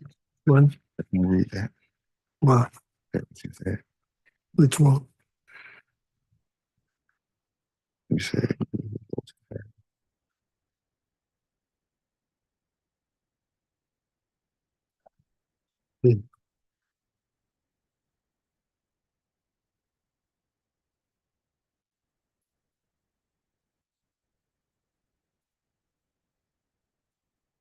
This guy. I can't find him.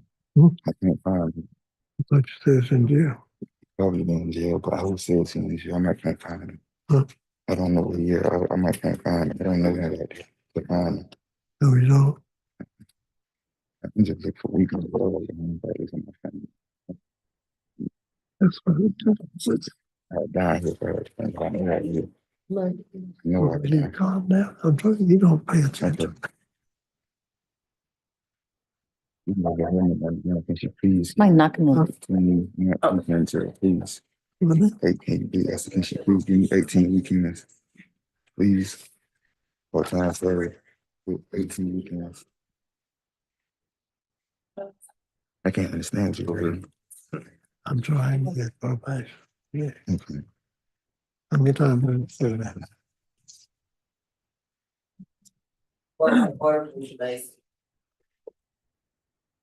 Never been on probation for none of those charges. I know.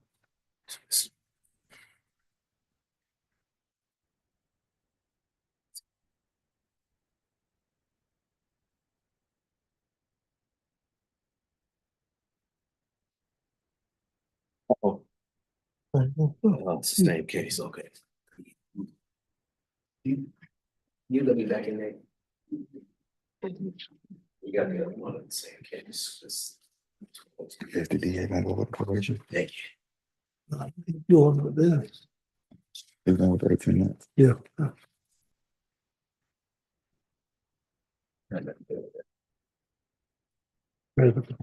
President. 11 months. So he's going for 18 months. He's ready for 11 months. Yeah. And just 7 months.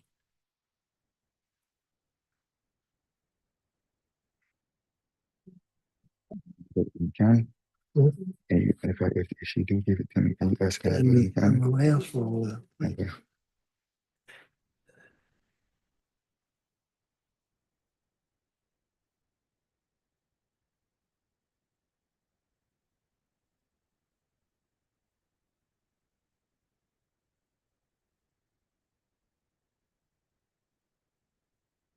Just wait. Let me say what I'm gonna say. Then if you got to add something, let me know. Mm-hmm.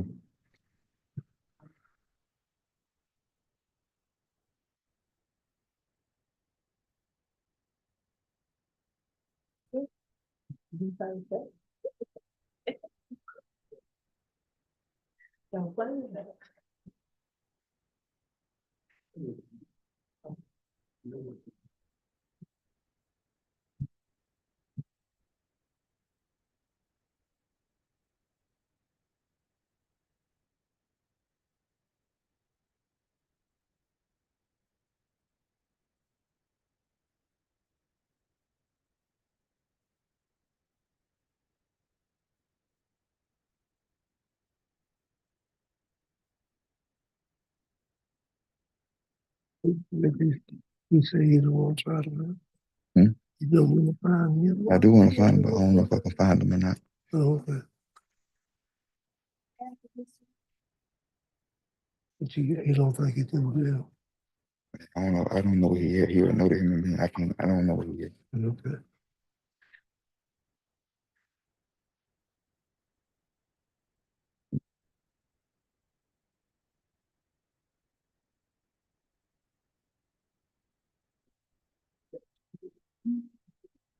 Staple remover. Sanders, you got a staple?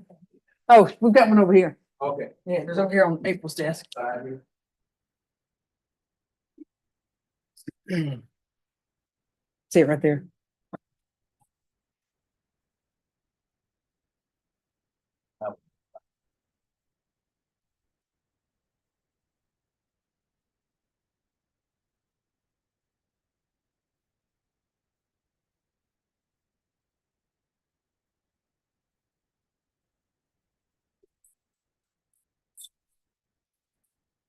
I'll be easy on you. I'll sign my name already. Okay.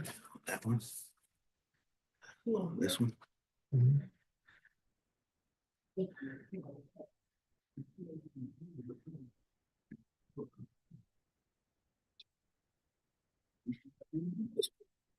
This is two. Count two. Okay. That's all. All right. Mhm.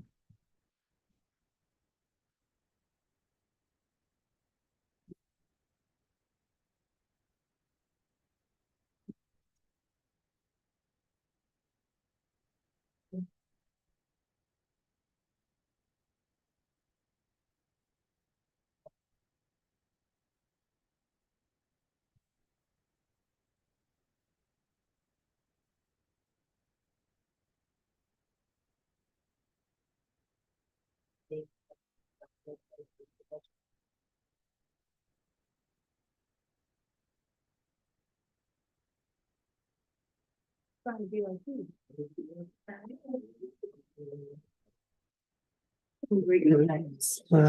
guess. He's doing it. On me. Yeah. Okay, so there you go. So you look through here and find your warrants and you'll find your facts. And that's as to each case. All right, so I just gotta read out each case and then. So Yeah. he probably should do one so he can show you. Yeah. So that's the probable I don't. Did he tell you which one you read? You offer plea, which Okay. which you're not So admitting you did. I'll tell him. You think it's in your best Okay, Ms. interest. Robinson. Can you Okay. come out this Mhm. way? Okay, while he's getting that video. Oh, don't worry about it. I mean, I'll tell you about that after. Okay, no problem. Well, we ain't gonna deal with it. So you're doing the plea colloquy, Counselor? Okay, come on, Mr. Brown. But I'm gonna give. I got it. I got the facts. He's gonna come with me and Mr. Brown. So get him. Over here. Take your time. All right. Getting to work. Yeah. Ready? It's offer plea. Okay, okay.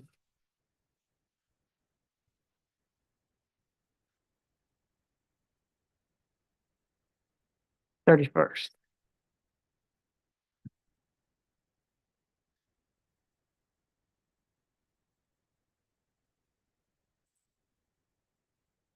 Anders, I'm glad it's Friday.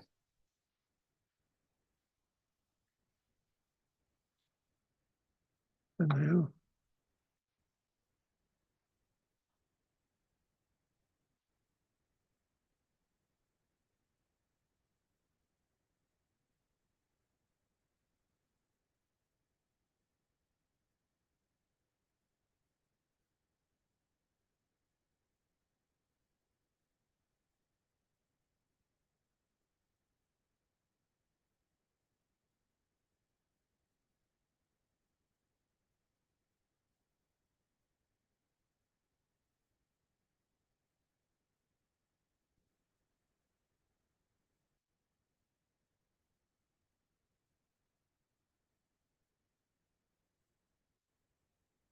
Robinson is going. Okay.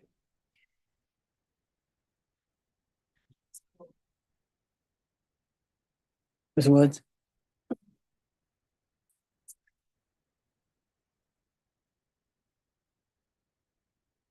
You go buy me lunch. He told you to follow me out to the back. You know. Come back here for 2 seconds. Did they give me probation? Back 15. I promise to God I do, man.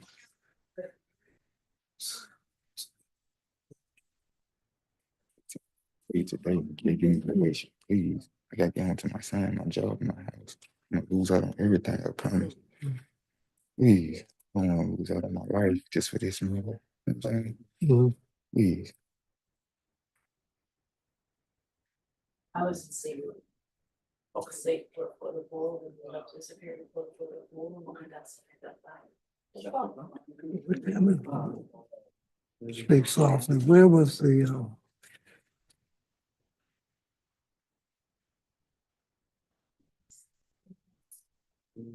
okay, the cops came out here. They didn't even, if I had a traffic ticket, I don't got No, no, forget that, okay. they ain't get no traffic ticket or nothing. Like if I was so bad, one traffic ticket, if I was out Just tell me what happened. the police just pulled the car over. The driver got out the car, started running. So, Driver there. yes, when the driver got out the car, started running, he left the car right there. I hopped out of the car, I just walked away, and the officer told me to come in and lock me up. And said I had a gun. I didn't have a gun. They didn't find it on me. They didn't find it close to me or nothing. Okay. He was the driver of that car. That's who gun he was. Where was the gun? In the car? It was outside. They said they found it outside, outside somewhere, but not by me or not by him either.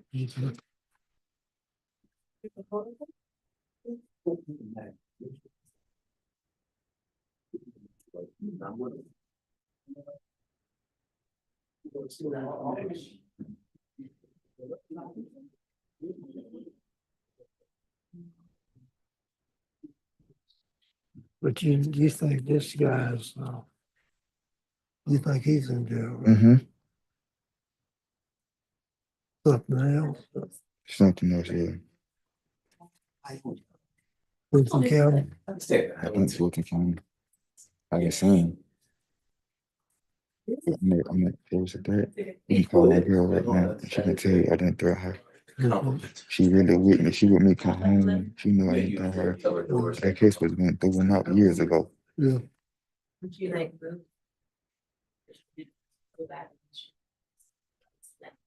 Actually, you can't the judge to grant the probation to me? You can't the judge to grant the probation to me?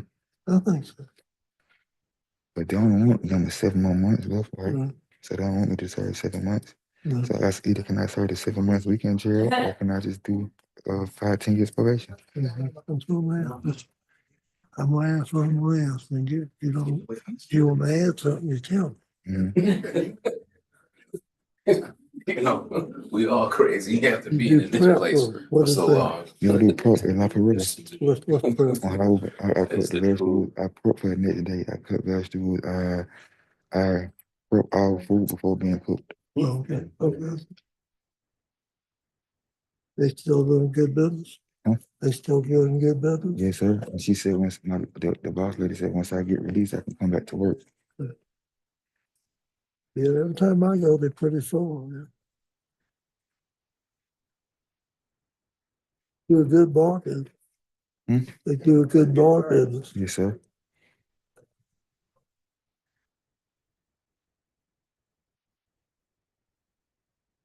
But you got.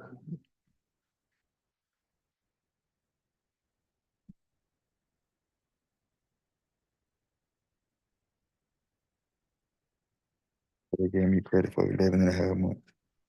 Well, that's what you said you done, yeah. Okay, so what does the state give me credit for? They just, all they say is, one thing, they have to look it up. I'm thinking you saying they already looked it up and give me credit for 11 months. So what is you telling me then? Yeah, that's what you gonna get, yeah. They were like 1.5 How do I know what I'm gonna get? You ain't coming, you ain't can't talk to the DA about that. Please let me tell it. Yeah. So basically it's gonna get credit for 11 months. They put 11.5 months. Oh yeah, man. Oh, Hey, why you do that? other lawyers don't like that. I don't have a lot of lawyers, man. They ain't never did. You get 11.5 They always months. handle business. You get 11.5 months.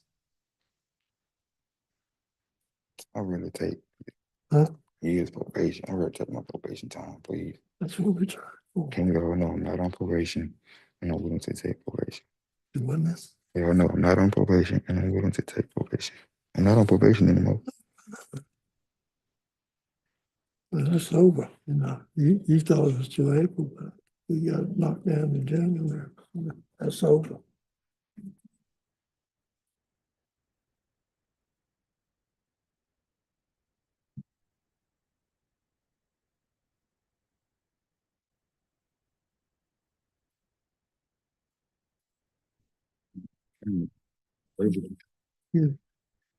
You gonna hurt yourself if you get angry. You calm. I'm saying, I'm not sure. What's the chances of them giving me the probation? Huh? What's the chances that I take probation? Good. Okay, all right. If you act right. I just making sure. Yeah. Wait for the state. Everybody ready? Everybody signed up? Yes. Welcome to order. We got it? Okay. And everybody get ready. And y'all are okay with putting on doing all 3 cases? Yes. Okay. Negotiated at this time, and we'll see what happens. Okay. When everybody's ready. Sir, if you would please raise your right hand. You swear or affirm the testimony you give this honorable court will be the truth, the whole truth, and nothing but the truth to help you God or affirm. Yes, sir. All right, you can lower your right hand. And please state your true, correct legal name for the court reporter, spelling your first and last name. Ulysses Rogers, ULYSSESROGERS. Ms. Sanders, can you hear him okay? Oh, okay. Ulysses Rogers, ROGERS, ULYSSES. Thank you, sir.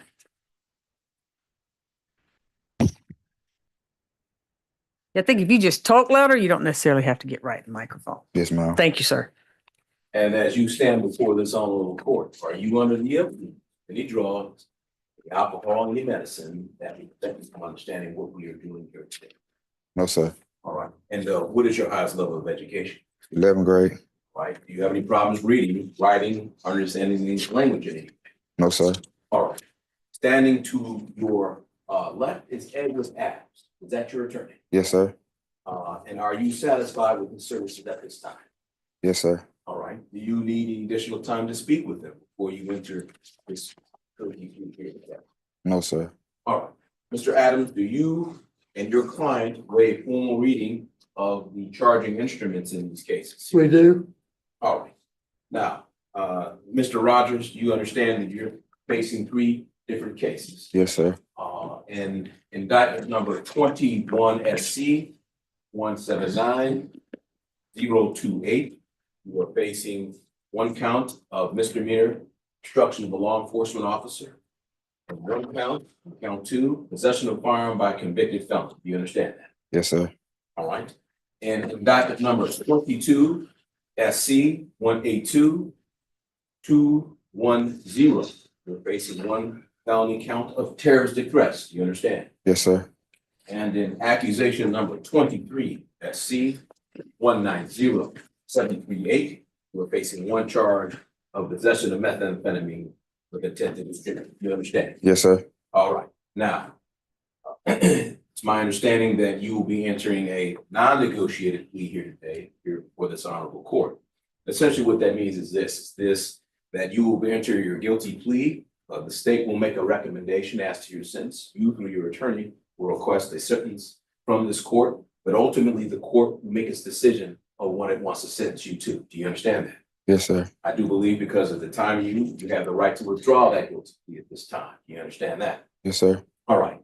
It is also my understanding that you want to enter these guilty pleas under Alfred versus North Carolina. Is that correct? Yes, sir. All right. Essentially what that means is that while you may challenge some of the facts and circumstances that you would be in this case, you understand that there's a chance that you may be found guilty. You went to trial. And at this time, it's in your best interest to enter a guilty plea to each one of these charging instruments. Is that right? Yes, sir. And did you discuss that with your attorney, Mr. Adams? Yes, sir. All right.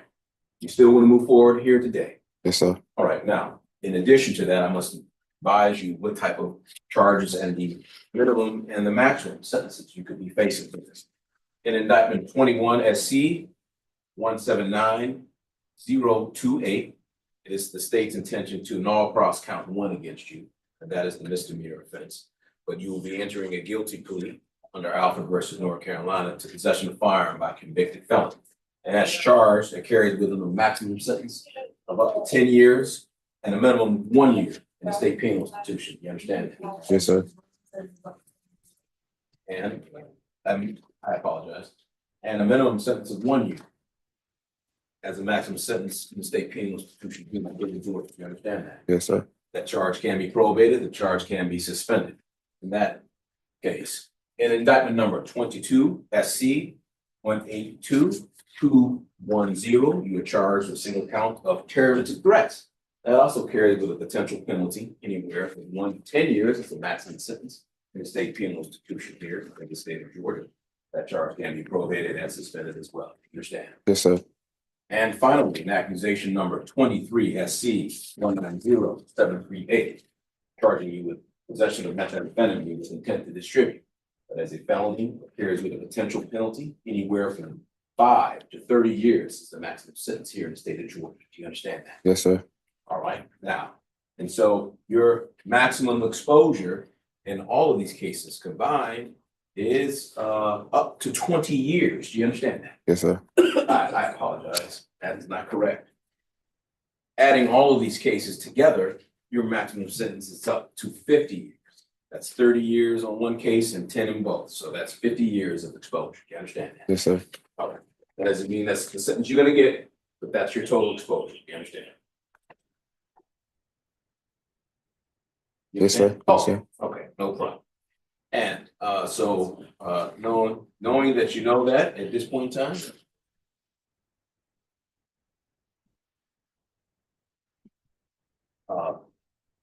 in this case. Now, you understand, by entering the guilty pleas in these matters under Alford versus North Carolina, you'll be waiving certain constitutional rights that you have. Do you understand that? Yes, sir. Waiving your right to trial by jury. Do you understand that, sir? Yes, sir. In that trial, you're waiving your right to remain silent or your right to testify on your own behalf. Do you understand? Yes, sir. You're waiving your right to have the state prove your guilt beyond a reasonable doubt at trial. You understand that? Sir. You're waiving your right to subpoena witnesses, offer evidence and testimony on your behalf at trial. You understand? Yes, sir. You're waiving your right to confront and cross-examine witnesses presented against you by the state of Georgia. Do you understand that? Yes, sir. You're waiving your right to the assistance of your attorney, Mr. Adams, at trial. You understand? Yes, sir. If you went to trial, sir, and were convicted on these cases, you'll be waiving your right to appeal your conviction to a higher court in the state of Georgia. Do you understand that? Yes, sir. And further, if you are not a United States citizen, Mr. Rogers, by entering a guilty plea in these cases would result in your deportation from this country. Do you understand that? Yes, sir. Further, if you want to challenge the voluntariness of this plea in all of these cases, because you are entering guilty pleas to felonies in the matter, you have 4 years from today's date before file what we know as a habeas corpus motion petition. Do you understand? Yes, sir. If you are currently on probation or parole here in the state of Georgia, federally or any state in this country, you understand, by entering a guilty plea to all 3 of these cases would be a violation of terms and conditions of any probation or parole you may happen to be on. You understand that? Yes, sir. All right. And knowing that, you still want to move forward with this plea here today. Yes, sir. All right. Just a tad louder for the court report, okay? She's got to be able to hear you. Yes, sir. Yes, ma'am. Thank you. And in accordance with this plea, and your plea of guilt, if you do not withdraw it, the state at this time will be withdrawing its previously filed recidivist notice against you. Yes, sir. All right. Now, I'm going to show you the charging instruments in these matters.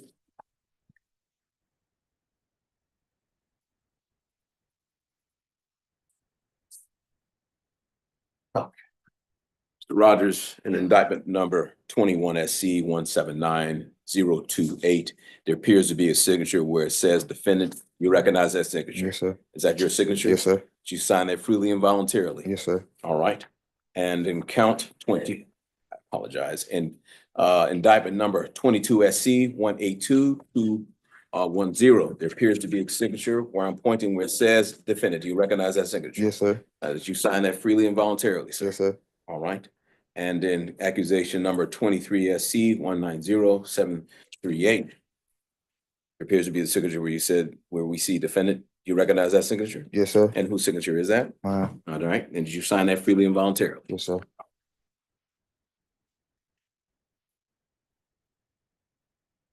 In indictment 21 SC 179028 to the charge in count 2, possession of firearm by convicted felon. Sir, at this time, how do you plead?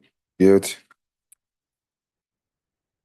In indictment 22 SC 182210 to the charge of terrorist and threats, how do you plead? Guilty. And in accusation number 23 SC 190738 to the charge of possession of methamphetamine with intent to distribute, at this time, how do you plead? Guilty. All right. I understand they're all under Alfred. Okay. Yes, that's our understanding that you were entering a guilty plea in all these cases under Alford versus North Carolina. Is that right? Yes, sir. All right. The factual basis will come up As soon as you get as the, soon as Mr. Brown comes in. I want to get him some. you get to break in Mr. Brown, Yes. Mr. Adams. Okay.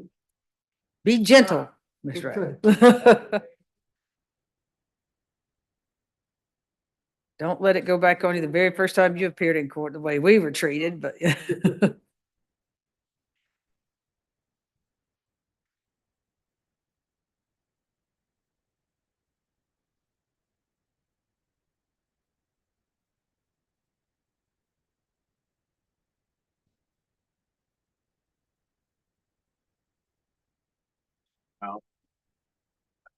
Give you a copy of the charging instruments, and after you're finished, you can hand them to the court. Okay, All thank right, you. you may as well start in order. So start with 21, 22, and then 23. Okay.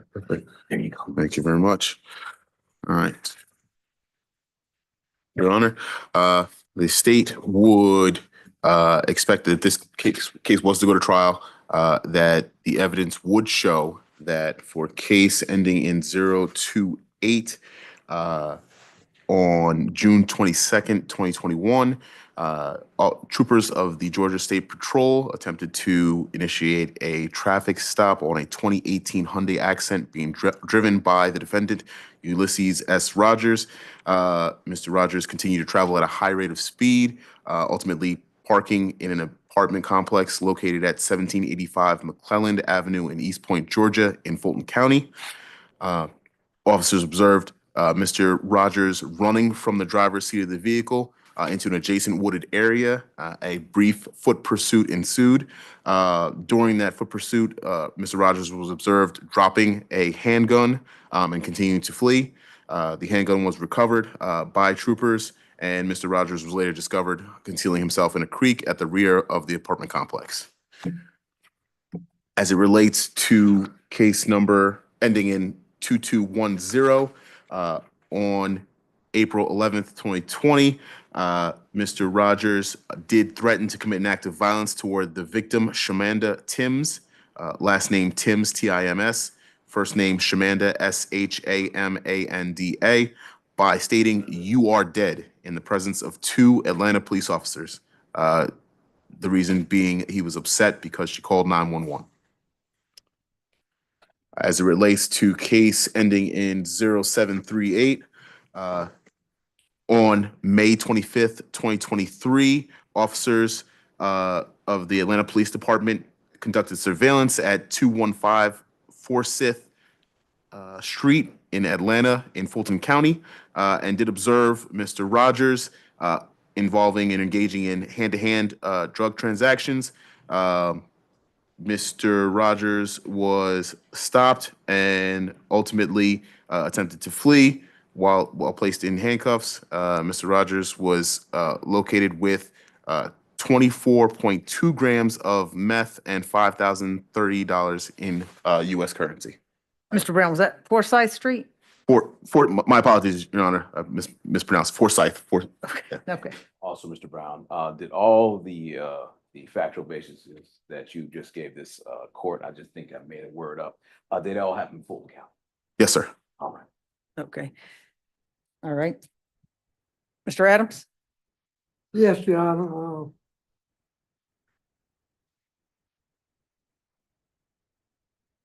We did it, those are the facts of the case as North Carolina Office of Police. So when the state had made an offer, or they made it yet? Mr. Jenkins, he's I right. apologize, Your Honor. Did you make the offer? Oh, okay, you don't have to. You know what? Hey, that would be important, wouldn't it? Exactly. He just put the limits. I was like, okay. That's why I started. Yeah. I thought he was, I didn't, Recommendation on the record. yeah, I didn't know if he was gonna let Mr. Brown do it. Your Honor, in all 3 of the cases that are before this honorable court, the state's recommendation is as follows. For the defendant to serve a 10-year sentence, to serve 18 months in prison, with the balance being probated. All cases to run concurrent with one another, so he'll be serving 1 probation is our intent, with the following terms and conditions: that the defendant complete 200 hours of community service, that the defendant forfeit any interest in all evidence seized by Atlanta Police Department in this matter, that he avail himself of drug and alcohol evaluation and screens, that he complete the MRT, I believe that is the moral recognition therapy course through the Department of Community Services, that he have no violent contact with Shamanda, that is spelled S-H-A-M-A-N-D-A, Timms, T-I-M-S, that he stay away from all incident locations regarding his 3 cases, that he either maintain or show proof of looking for employment while he is on probation, and that he have no further violations of Georgia law or federal law. Thank you, Judge. Okay. Credit for time. Then your credit for time, sir, to Well, 11 months. he's constitutionally entitled to that. So Okay. whatever those numbers are, Right. he's entitled to any time he's been on these cases. At that time. All right, go ahead, Mr. Adams. So, yes. Yeah, those are the facts that will be brought up in court. I do have affidavits from 2 of the victims, and I have talked to the 3rd one. He's on case number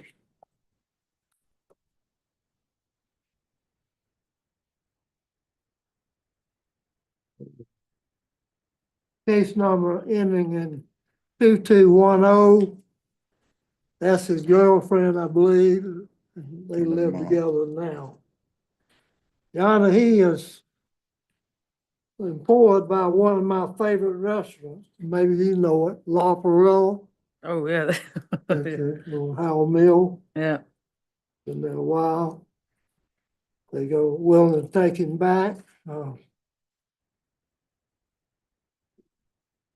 Did you tell me just had a kid? Yeah, my son 4. Huh? Son 4. 4, okay. And he's the only provider right now for his son-in-law. As I stated, the charges are affidavit from others saying we have good defenses, but he'd like to resolve this case. My records show he's done 11 months total for these cases. We'd ask that he be placed on probation for 10 years, or if he require more, that's fine too, but I think it's appropriate that he be able to get out and take care of his family.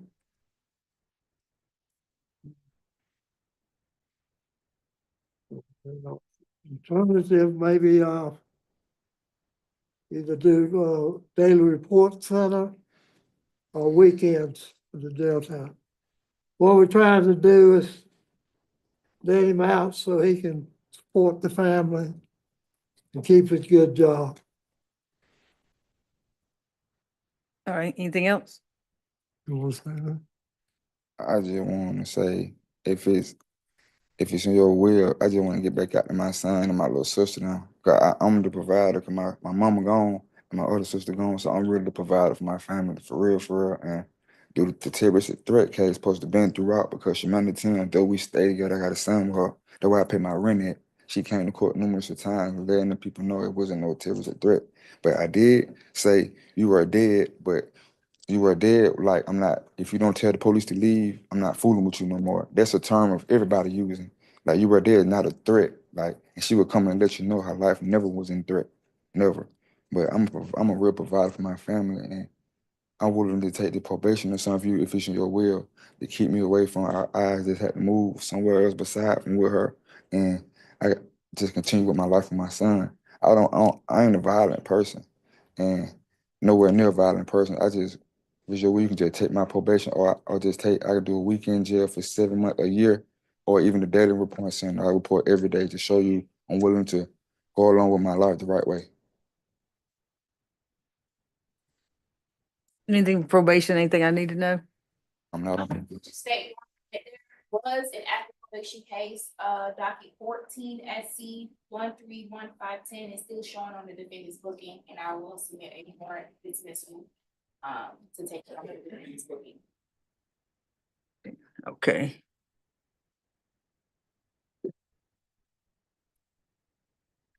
How long was that probation for? It's been 20, 14, 2015, 15? sentence and probation on this month. Okay. All right, let's see.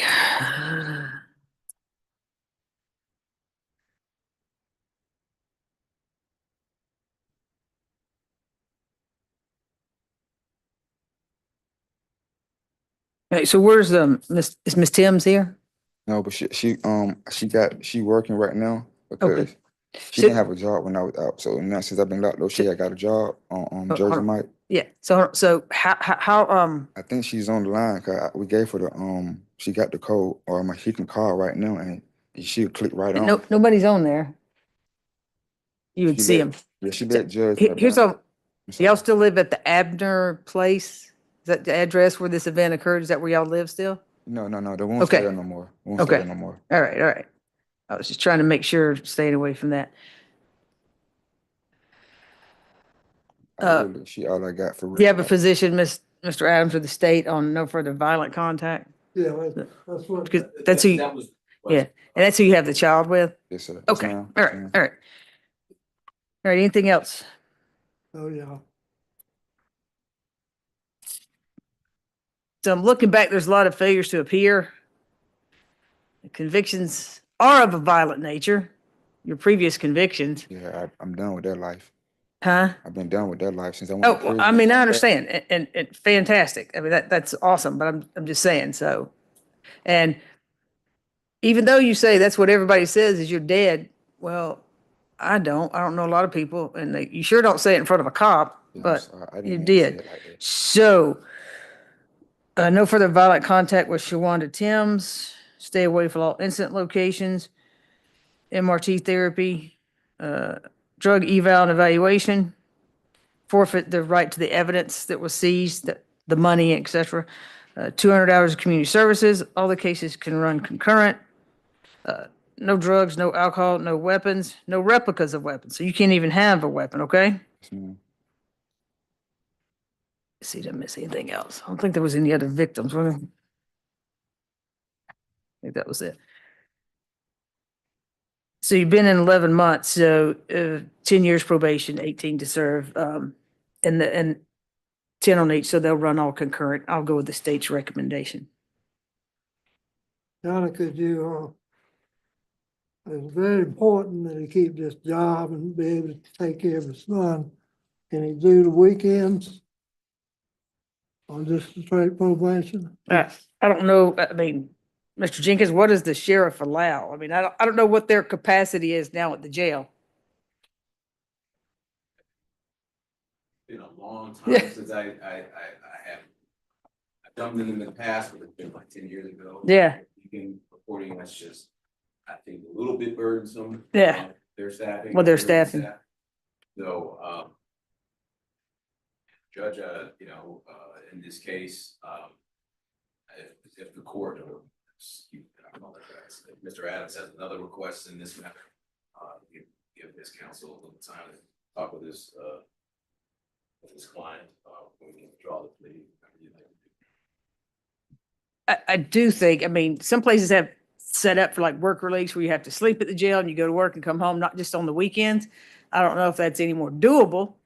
Judge, that wouldn't bother me, but I don't know what. I don't think they do it anymore. Huh? They still do it here. They still do weekends here. They're not doing work release? No, they're not. They're super shorthanded, even more so than, yeah. Yeah, so unfortunately I can't because they can't accompany that. I mean, I can't do it. Can you do the straight probation, John? He's not, as you see Please. the record, he's, Hey, Well, Mr. Adams, but it's criminal history and they were going to recidivize him, although they're taking it off the table. I mean, and a lot of failure to appears and bond, I mean, and probation revocation. So on one, they can snitch. no, I mean, I at least want to give him that much time to do the right thing. And I do hate that. But Mr. Rogers, I mean, you had the baby and your little sister in 2019, They have nobody out. 2020, 21, and 23. If I mess up on probation one time, you can snatch my whole sentence. I gotta come to see you on probation, snatch my whole sentence. If I mess up any bit on probation, snatch my whole sentence, 10 years. I don't think that I can, I don't think that I could do that. I really They don't. still having the weekend judge here because I asked the sheriff No, department. you asked Not her. When I first came in, they you said asked the I was in booking with people who doing weekend judge. They came on Friday and Saturday and left on Sunday. well, some of those get like contempt where they come in on a Friday, they have like 72 hours. So they put a time there to turn themselves in and a time that they're I released. turn myself in, please. I turn Well, myself. no, but they just have to serve 3 days and you let them do it on the weekends. So,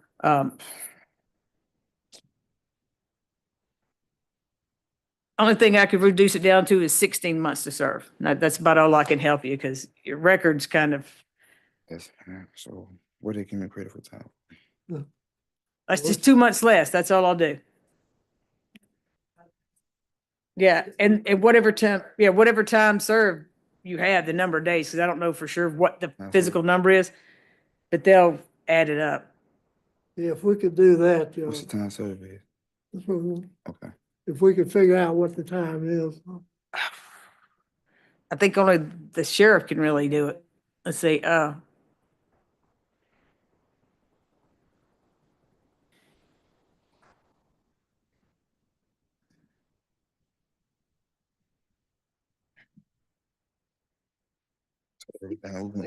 Everything we went on didn't go. Nothing go. Your Honor, would it make any difference if we got in touch with the Samantha. victim on Samantha Sims? Yeah, so the victim on 2210, if I could get in touch with her and let her come in over the Zoom and well, I talk. think only thing that would change is, I mean, if I would have said no further contact. So you're stating in your place that you've spoken with her and she's fine and the state said no further violent contact. That's why I made no further violent contact.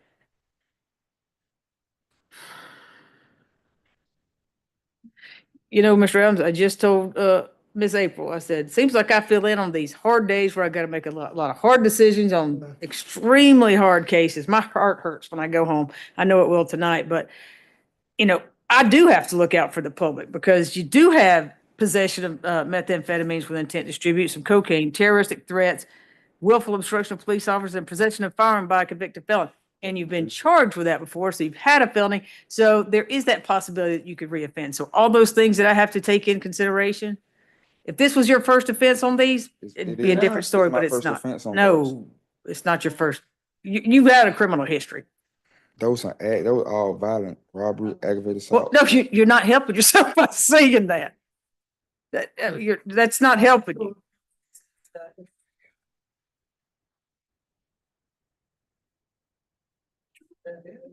Mayor Pro?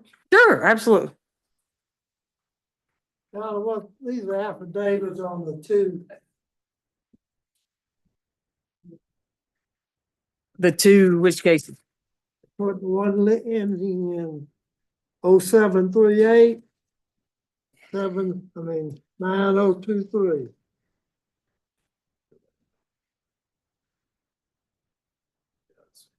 He's got an addition.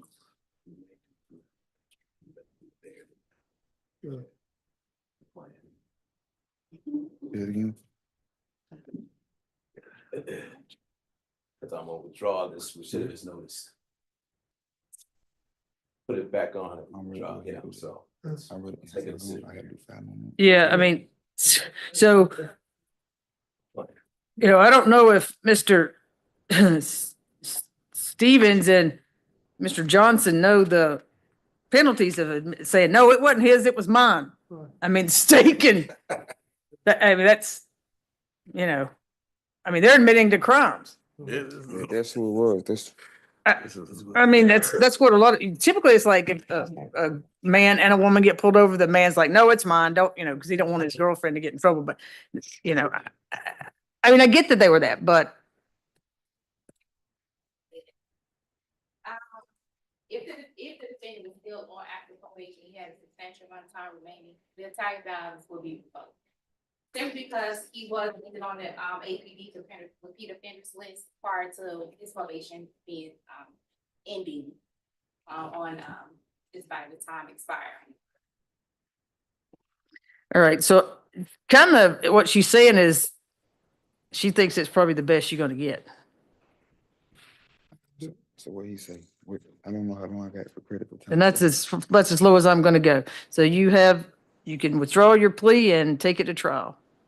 Was somebody looking up, trying to find out Look up what? the time? No, I will not. The Fulton County Sheriff's Department will determine what that time is. Now, I did see where you had served like 188 days, but you have too many cases for me to sit here and go through all the times you've been in and out of the Fulton County Jail in the last 2 years to determine how many days go to which which case number. Okay? Yeah. So the best person to determine are the people that had you in custody, which is the Fulton County Sheriff's.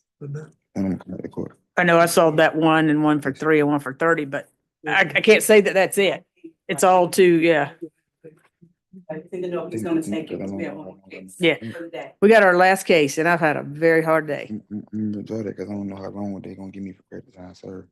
They gonna be I said, I don't know how long though. Which one's next, Miss Woods? on this, Hill, the lab. I did- At least 6. Jalen is here, is in custody, right? Oh, yeah. 10 more months. Yes. He said that's least, you did 6 months, but you got 4 more. We're fine with 4 more. But yeah, I can do it here at the jail. Can you Probably will, it's not up to her. If you need a second to talk to him, y'all can step off and talk and let's get, Just to add, Yeah. you'll have to wait. to bring out Jalen Hill. They gotta bring another inmate.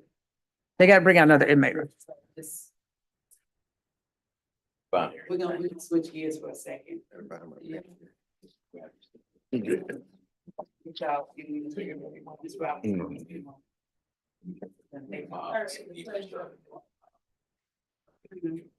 Serve at the pleasure of the court. Are you on YouTube? Your fans are. That's what we did. Reading the comments. They going. They love them some April. But you usually have that many watching you. every- Oh, I don't know how many people watch. Right now you have it, earlier you had that coffee behind you. As a follow, absolutely. Then let me see. On here, Behind here, yep. He's on the plea and arraignment calendar. Summerfield. position 8. Got it. Right here. Yeah. All right, so this is 24 SC 006485, Jalen Hill. It was 2 counts of murder, 1 count of aggravated assault with a deadly weapon, 1 count of possession of a firearm during the commission of a felony. That is correct, Your Honor. And Michael Norman on behalf of Mr. Hill. I filed a motion for bond. Mr. Hill was denied bond at his first appearance. Just so the court's aware, Mr. Hill's family is present, including his mother and several other relatives. This case involves a family. The decedent in this case is Mr. Hill's cousin. They were extremely close. Mr. Hill was at his cousin's home when this happened. There was an argument, a shooting, and Righteous Hill, the victim in this case, passed away. Mr. Hill does not have any prior criminal record. He was admitted to college and he was set to start a job, I believe the day after this incident. And the reason I know that is because although I haven't received full discovery, part of discovery I received is the statement, there was a witness present, the victim's girlfriend, who made a statement, which I have, in which she says that they were so close that Righteous had bought Jalen boots and work clothes for the job he was set to start. Now, I will tell the court, because I know that the state is going to bring up, that Mr. Hill was not taken into custody until about 7 months after this incident. Part of that was because he doesn't have any history. He's never been arrested. He freaked out, is the easiest way to say it. And this was someone he was extremely close to, but he did eventually turn himself in. And he wants to deal with this. I think we can, I'm asking for a reasonable bond in this case. I'm asking for a $50,000 bond total with a tether to ensure his appearance, given the delay in him turning himself in. He's been in for 122 days at this point. Again, his family's here. They're very supportive, and they has sat here all day waiting on this hearing. And we're just asking for a reasonable bond so that Mr. Hill and I can prepare for the case and ensure his appearance, which I believe a tether would do in this instance. He's not a threat to anyone else. Again, this was a close family incident, and he has absolutely no record before this, Your Honor. All right, what says the state? Your Honor, the state opposes bond in this matter. This is an incident that occurred on February 28th of 2024. The defendant did not, he was not picked up until about 8 months later, Your Honor. But this was a argument between cousins. Mr. Righteous Hill is the victim in the case, and they lived. Mr. Righteous Hill and Terry Wilson lived in East Point together, and Jalen Hill was living with them for about 6 years since COVID, Your Honor. There was an argument because the defendant took Miss Wilson, the victim's girlfriend's vehicle, and had it longer than anticipated. And so there was an argument between the cousins when he returned home. The argument was about the vehicle. And once they began to argue, they were in a room, and the defendant pulled out his pistol. The victim is heard saying, "You're gonna shoot me." And then the argument continues downstairs. The third party in this incident, the girlfriend, Miss Terry Wilson, she indicated that she heard the door chime, so the door opening. And then she heard her boyfriend say again, "So you're gonna shoot me, and you're gonna shoot me." And then she heard gunshots. The victim was shot 6 times in this case, indicating that, and the victim was shot 5 times, but one bullet or projectile was recovered from the door, indicating that he was attempting to close the door as he was being shot. When Miss Wilson came downstairs, she did see her boyfriend lying, shot several times. She called 911. He did make an excited utterance saying that Jalen shot me, and Jalen was nowhere to be found when the police got there or when Miss Wilson got downstairs. He did leave and didn't turn himself in until September 30th of 2024. So that's several months. So the state would contend that he is a risk of fleeing, a danger to the community, and a risk to intimidate witnesses. Particularly, he knows Miss Wilson. Miss Wilson is a witness in this case, and he is likely to intimidate her upon his release, Your Honor. Your Honor, I also was able to speak with the family of the victim, particularly the mother, and excuse me, and she is opposed to bond in this case. And so the state would object to a bond being set in this case, Your Honor. And just in brief response, Your Honor, they did not live together for 6 years. He was there at the time of the incident, but it was an on and off kind of situation. Mr. Hill has been in the Fulton County Jail for 122 days. He has not made any attempts to contact the witness in this case, although he does know who she is. He hasn't contacted his family and told them to try to contact her. He hasn't done anything, try to intimidate anyone, and he did turn himself in, even though there was a delay, because he had to get his mind together for coming to the Fulton County Jail. And I know that, the court may look at that a certain way, but you can ensure his appearance with a tether, and he will be here, and this is a close family, and the family will continue to be related regardless of how the outcome of this case goes.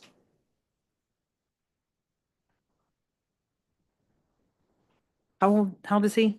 23 years old, Your Honor. And how old was his cousin? 35, Your Honor. 35.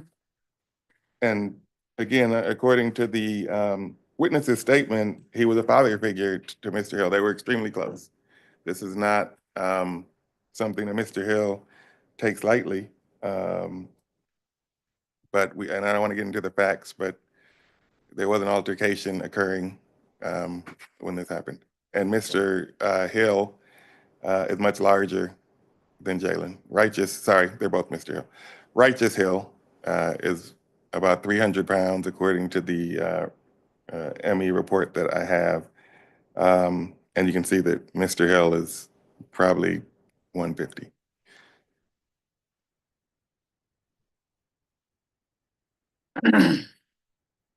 I don't understand these young kids. They're bringing guns, and that's how they resolve all their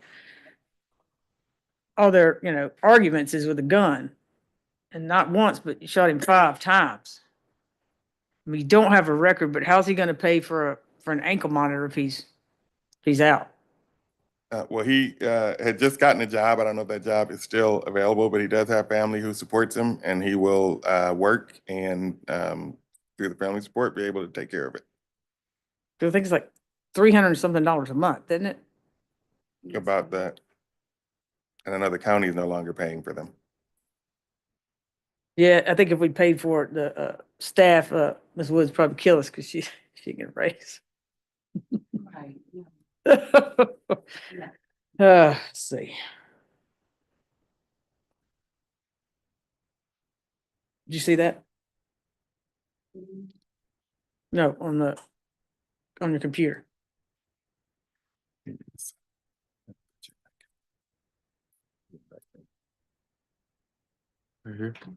Not guilty.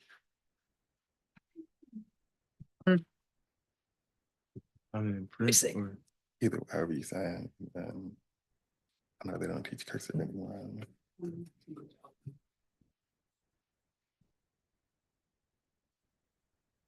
Let me look at the warrants real quick.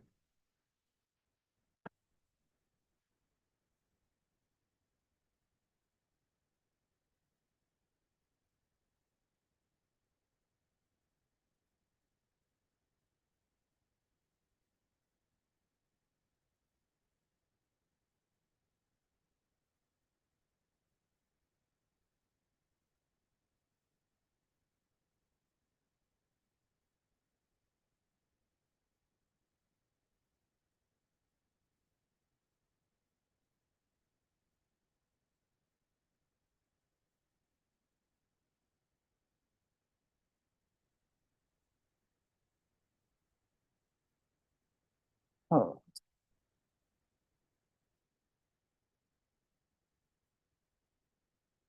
All right, let's see. All right, let's see. No drugs unless prescribed, no alcohol, no weapons, no replicas of weapons. So where does he live right now? With his mother. And is that in Fulton County? Is that Fulton County? DeKalb County. Mm. So he'd have no reason to come into Fulton County, right? Not except for court, Your Honor.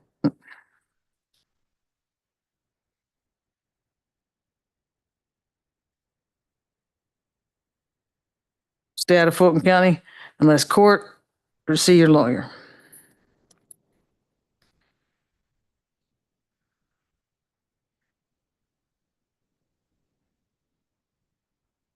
So an ankle monitor with a 24-hour curfew. Except for court, lawyer visits. And of course, if he has like a doctor's appointment, he can't, he can obviously run it through. So they indict him on 1 count of murder and 2 ag assaults. Is that right? I mean, oh, that It's was 1 kind of murder, 1 kind of felony murder, 1 kind of aggravated assault, which Okay. I think is the basis for the felony murder. And I mean, in possession of a firearm during the commission of a felony are the 4 charges. all right. So no further contact with Terry Wilson and no further contact with, what's his mother's name? Mr. Rice's. One moment, Your Honor.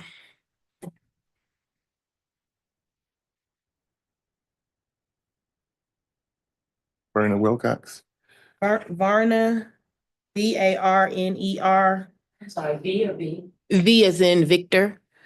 Last name Wilcox, Wilcox. All right.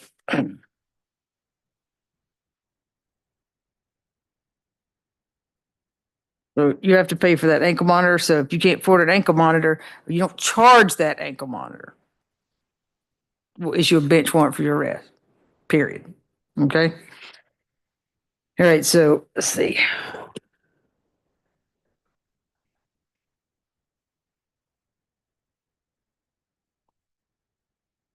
So 30,000 on possession of a firearm during the commission of a felony. Sorry, Candace. 50,000 for ag assault.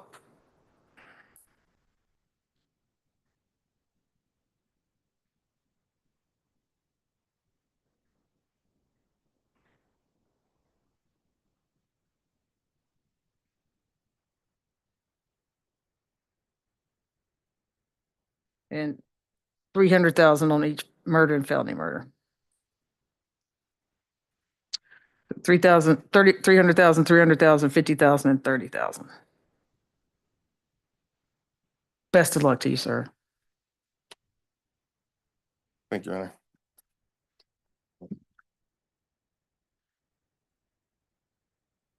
Honor. Is there items ready? Yeah. Oh, we still talked, okay.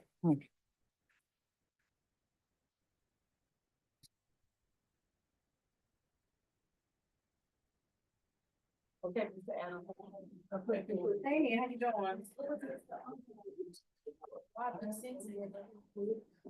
I'm not doing anything. I'm not having no time. Gotta get out of here. I ain't doing every day. I'm tired. I ain't, he really needs to. I feel sorry for his sister and his baby. Cause you do the jail. I really do. I feel so sorry for him. But then, I don't feel sorry for him. I feel sorry for him. Cause he can't control himself. You stood up and you said, well, I was like, wait.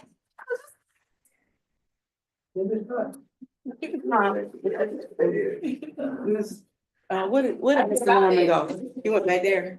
Okay.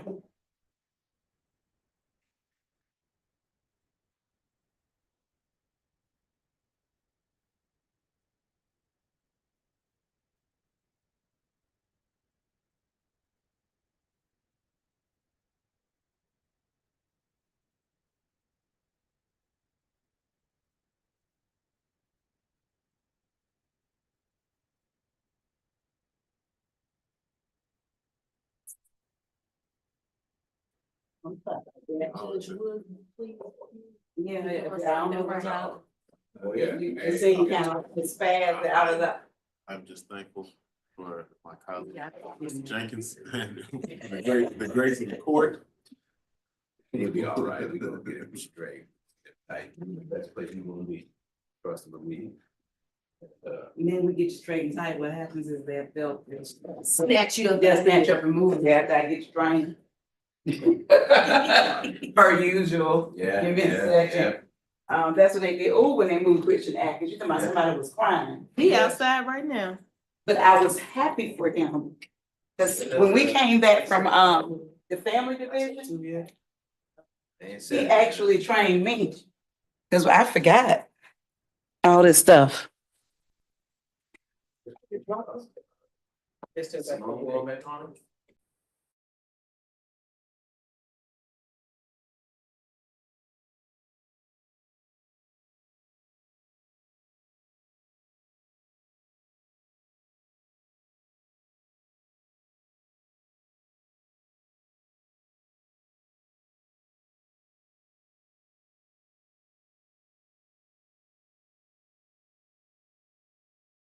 Can a defendant get rid of his lawyer simply because he no longer trusts him?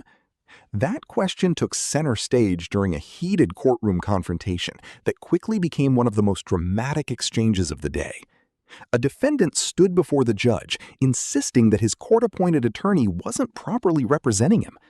According to the defendant, crucial evidence had been overlooked, important recordings had not been reviewed, and the lawyer had failed to challenge parts of the case that he believed could prove his innocence. Frustrated and emotional, he told the court that he no longer wanted the attorney representing him and asked for relief. But the attorney painted a very different picture. He explained that he had already filed motions, reviewed discovery, requested records, and investigated the evidence available to him. He also pointed out that some of the materials the defendant wanted simply no longer existed or were unavailable due to normal evidence retention policies. From his perspective, the disagreements were not about neglect. They were